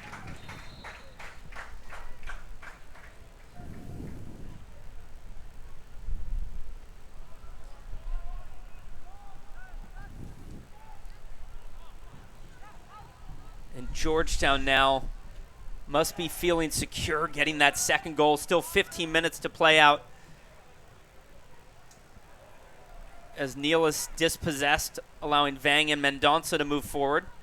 Here is Kevin Vang, bodied by Rocha. Wolf an early service. Wu clears. And Neal is calmly up the right side and out of play.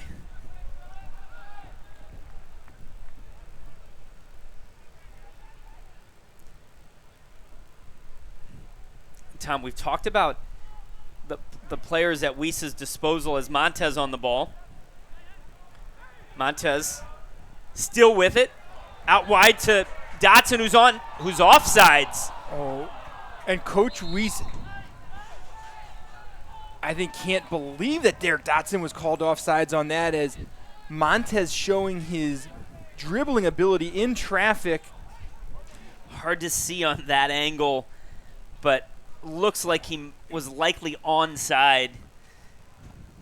And Weiss seemed like he was behind the ball. Weiss, whose 40 time is not one of the fastest in the conference for coaches, got from his chair to the assistant referee the quickest I've seen. And here we're seeing O'Hearn. Looks like he's cramping up, and it's one of the things we had talked about in the first half. Would this be an issue? Coach Weiss still having a conversation about that offsides call. I think Brian's trying to explain the rule that if you're behind the ball, you're not offsides. But we had a tough look. It was a tough angle. It was tough to tell. Weiss, clearly closer to that play, was adamant that Derek Dotson was onside.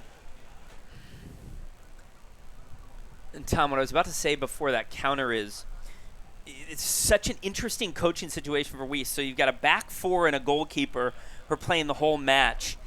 The other 6 players he's interchanging in this match, 13 players in those 6 positions, which is the luxury of depth. It's also the challenge of figuring out combinations, figuring out how to keep players sharp when they're not playing as many minutes as they'd ideally play. Yeah, and as you say that, one of the back four, Sean O'Hearn, has to come out with that cramping injury, and that will force Foster McCune to go play that left back position.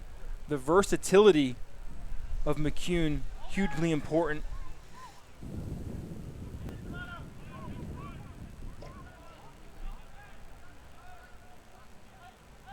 Looked like just a cramp for O'Hearn, I think. So Dotson and McCune, 2 juniors, the goal scorers for the Hoyas, as Providence has not solved nor really tested freshman goalkeeper Romero. Serrano and Hope Gunn does well to challenge Smith. Vang gets the ball near the corner flag. Yeah, and Hope Gunn doesn't win that one cleanly, but did enough with his strength to ward off Smith as Mendonça brings that one down off of his chest. Another good piece of skill from the senior midfielder, and Romero screaming at his back line, making sure that you're tracking the number 8 for Providence as he enters the penalty box. And Tom, with 13 minutes remaining in this match, take the context of the season, Georgetown with 21 goals for and 4 against on the season so far.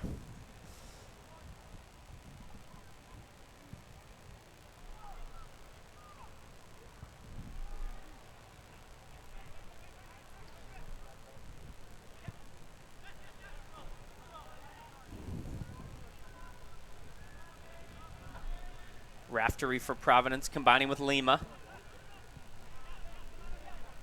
The Two Portugal products, Lima and Serrano, interchange. Good ball into the pocket. Mendonça and Wu collide. And a foul on Daniel Wu in a dangerous situation, and Providence has been looking for an opportunity to climb back into this match.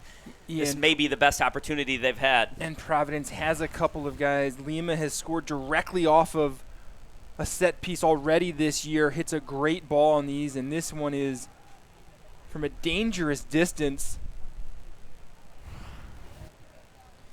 So there you see the three Portuguese products all around this one. Serrano has the ability to hit it with either foot, but I think this is going to be Lima's ball.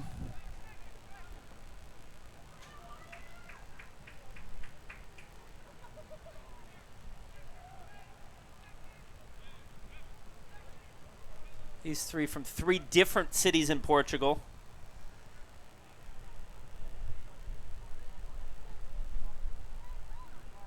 Tom predicting Lima. I'll take the opposite and go Mendonça here. Dan waiting to see how they line up before he makes his prediction. And then it looks like Lima. Dangerous ball to the near post. I did not see that angle. It was a knuckling shot from Lima. Yeah, Lima trying to catch Romero, and Lima hit that one well. It's an odd angle to attempt that one. Oh, that hit the post. Hit the outside of the post. Lima did not miss by much. I'm sure Romero will tell you after the game he had it covered. Completely covered. Georgetown women's coach Dave Nolan in the press box with us thought that Romero definitely had it covered.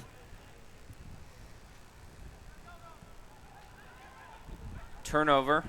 Montez trying to spring beer. Offsides again. Montez starting to find the ball at his feet more. And Montez, who's been going 90 minutes in a bunch of these matches, got about a 12, 15-minute spell in the second half. And he's looked sharp since re-entering. Yeah, Montez is finding more space, and some of that is just Providence's tired legs, not able to be condensed as much defensively. So looping ball is no problem for Romero. I think in the first half, center midfield for Providence defensively did a much better job in limiting the time and space that Montez and the other attacking players for Georgetown had. And as this game has gone on, Georgetown's depth has really been a key part. Mendonça taking on the entire Hoya defense, now finds Vang. Good ball inside. It's Chisholm, a shot and a goal. And just like that, Mendonça to Vang to Chisholm in a good finish, and Providence cuts the deficit in half. The Revolution Academy product, Chisholm, composed finish in the box, and that was a good ball from Vang that sprung him. Took his time, easy little finish underneath Romero, but that was the hard run from Mendonça that resulted in that play. Mendonça really struggling even to get back behind midfield right now with that run, as he has gone the entire match. And it's his runs in the second half that have caused the most problems for Georgetown defensively. And the plot thickens at Shaw Field. A one-goal match again.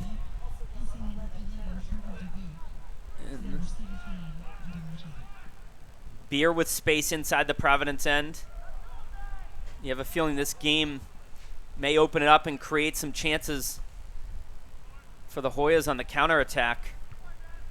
But Providence undoubtedly will get some energy from that jolt of Chisholm's goal. The freshman from North Attleboro, Massachusetts.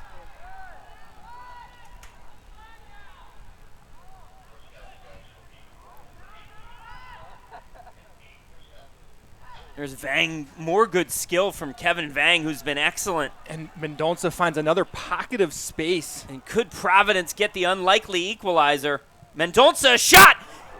Oh, and that really crossed up Romero. I'm not sure what happened there. And it was the athleticism of Romero it was either a misdirection or he just read it wrong. You would love to get another look of that shot from Mendonça. Watch this quick release right there. And that ball was knuckling, and Romero was going the wrong way. Forced to make a kick save. But defensively, Georgetown in the center of the midfield has to clean up their assignments because Thiago Mendonça is finding pockets of space to play in and causing problems right now for the Hoyas. The redshirt senior showing his class and why he was our player to watch at the beginning of the match. And you can just see the engines revving higher right now for the Friars.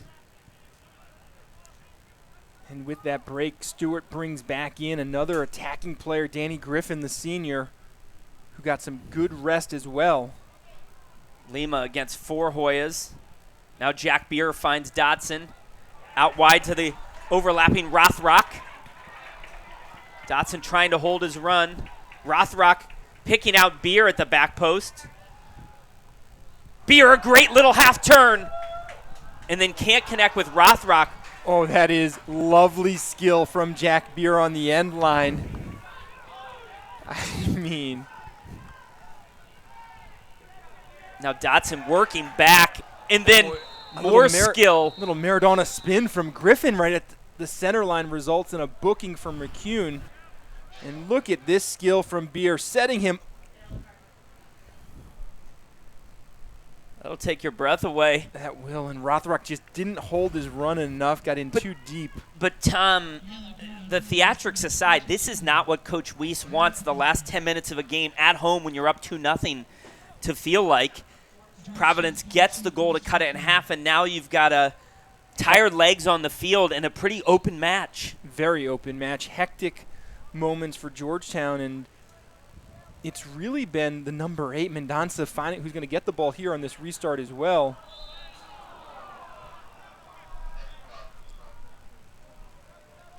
And it's been his ability to find space in front of Georgetown's back line that has caused a lot of problems and brought a lot of success for this Providence attack.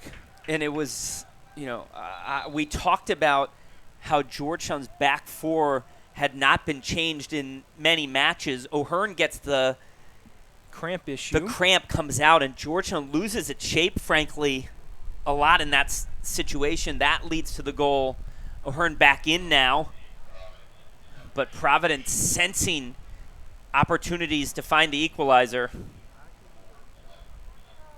Coach Stewart trying to figure out if they can find one on a restart, which he thought would be so important.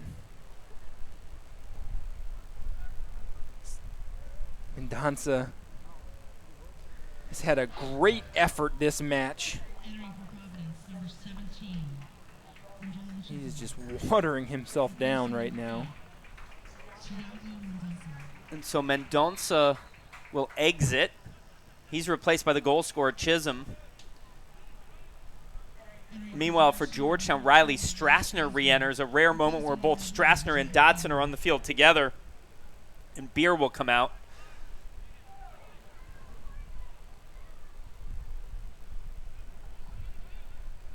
Serrano with no pressure.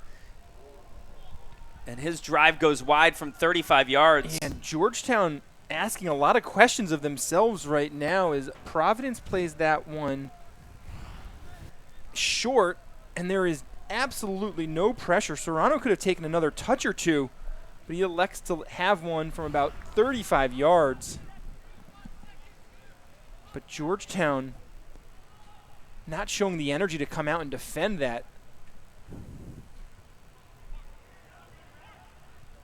Kawasmi averts Montez. Georgetown will win a throw, though, as the clock ticks down under 7 minutes remaining.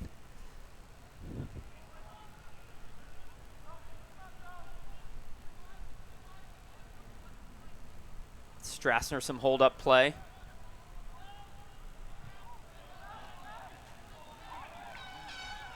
And that throw will allow Providence to reinsert Mendonça. And that was a quick break for the number 8. And it'll be a formation change as the right back, Raftery's going to come out.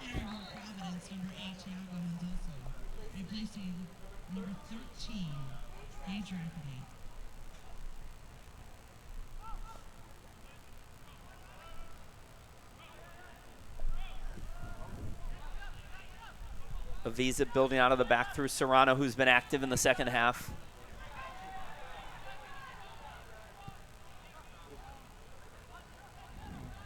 Dotson for Georgetown looks like he still has fresh legs late in this contest. O'Hearn battling Smith there. Mendonça, who's feeling it. Back to Lima.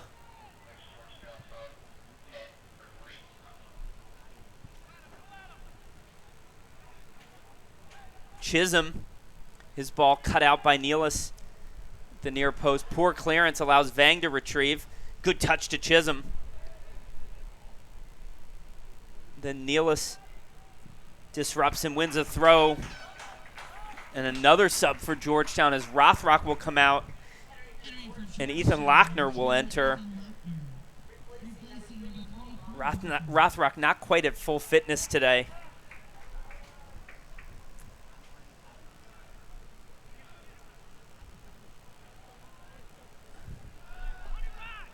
Kawasmi will take down. Composed possession to Roman. Roman glides past Strassner. Then a good ball out wide to Chisholm. Providence creating danger. Nearly found Kevin Vang. Yeah, and Providence with 6 or 7 players in the box. Here's right Griffin now. wide to Serrano, who has a great left foot. Dangerous service. Headed out by Hope Gund. He was fouled by Smith. And you talked about the great left foot. Serrano serves one into a brilliant spot, and Hope Gund rises to the occasion. And that is a brave challenge and a good win from Hope Gund as Smith was flying in behind him. And Tom, Georgetown's back line just moving backwards as Providence gets possession, allowing Providence to, look up and have space to make decisions to serve the ball inside 35 yards. Yeah, and some of that can be the back line, but I think a big piece is the absence of Zawadzki, who sits right in front of that back line and cleans up so much stuff for this Georgetown team. Here's Montez picking up a poor clearance. He'll find Strassner. Just over 4 minutes remain.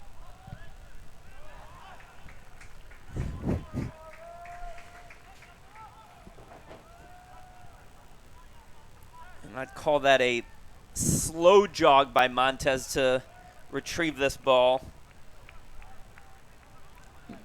Experience from Montez, nursing a 1-goal lead late in the contest. And this will burn another 30 seconds as Georgetown wins a corner kick. Now Georgetown probably plays this one short and try to win another corner or two, and Derek Dotson loves these battles.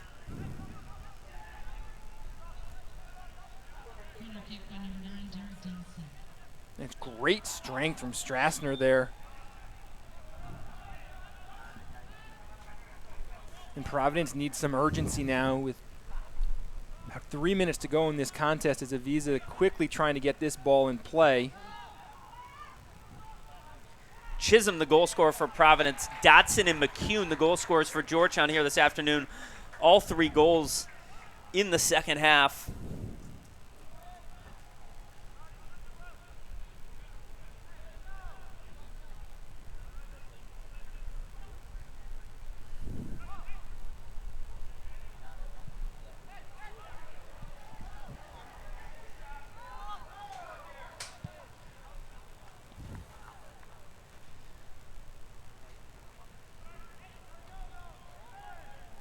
.150 seconds remain in this game as Avisa clears.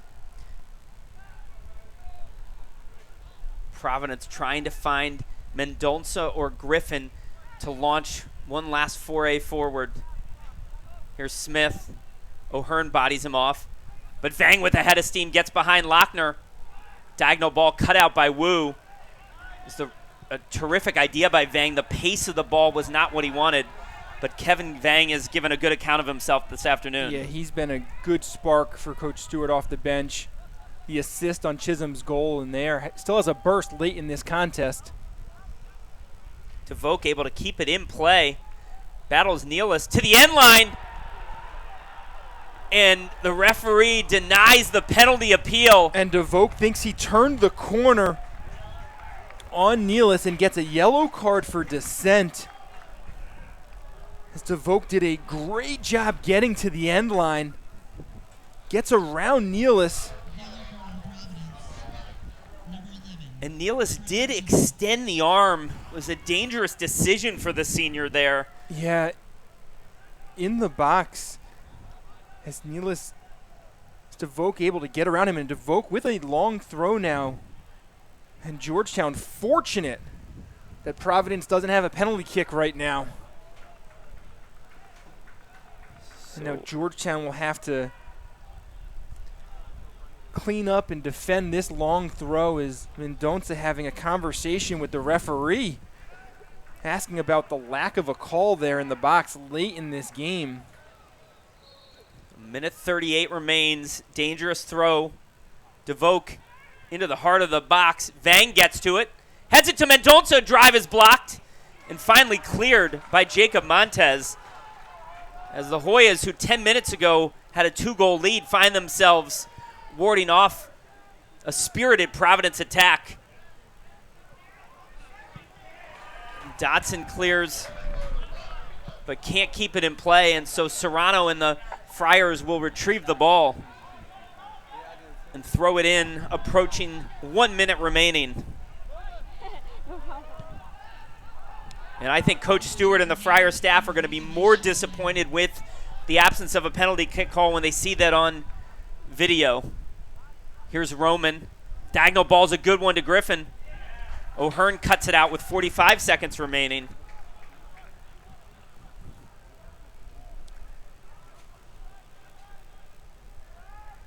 Roman a long throw from the right side.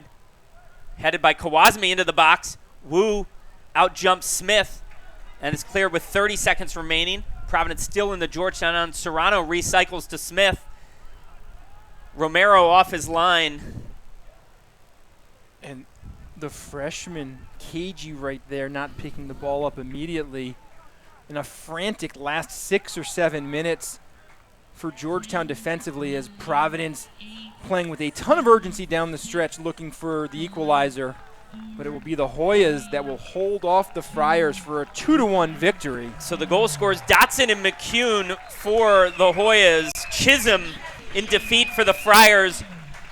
We'll go to break for a few moments, and then we'll be back with an interview on the field here on the Big East Digital Network presented by SoFi. The final score, Georgetown 2, Providence 1.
Back at Shaw Field, Dan Helfrich alongside Georgetown head coach Brian Weiss. Brian, an important victory today, but boy, was it not easy.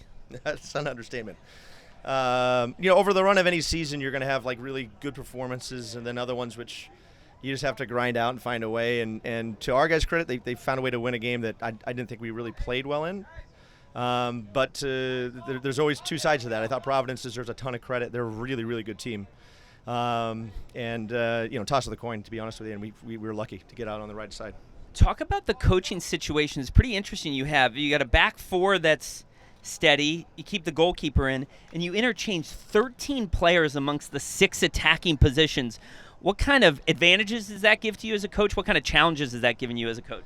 Well, it's the second game in a row where we've subbed a lot more. I know we talk about our depth and how many guys we have, and I feel very good putting every one of those guys on. There's plenty of guys that are starters that we bring off the bench and vice versa. But, you sacrifice flow and guys getting into a rhythm of a game.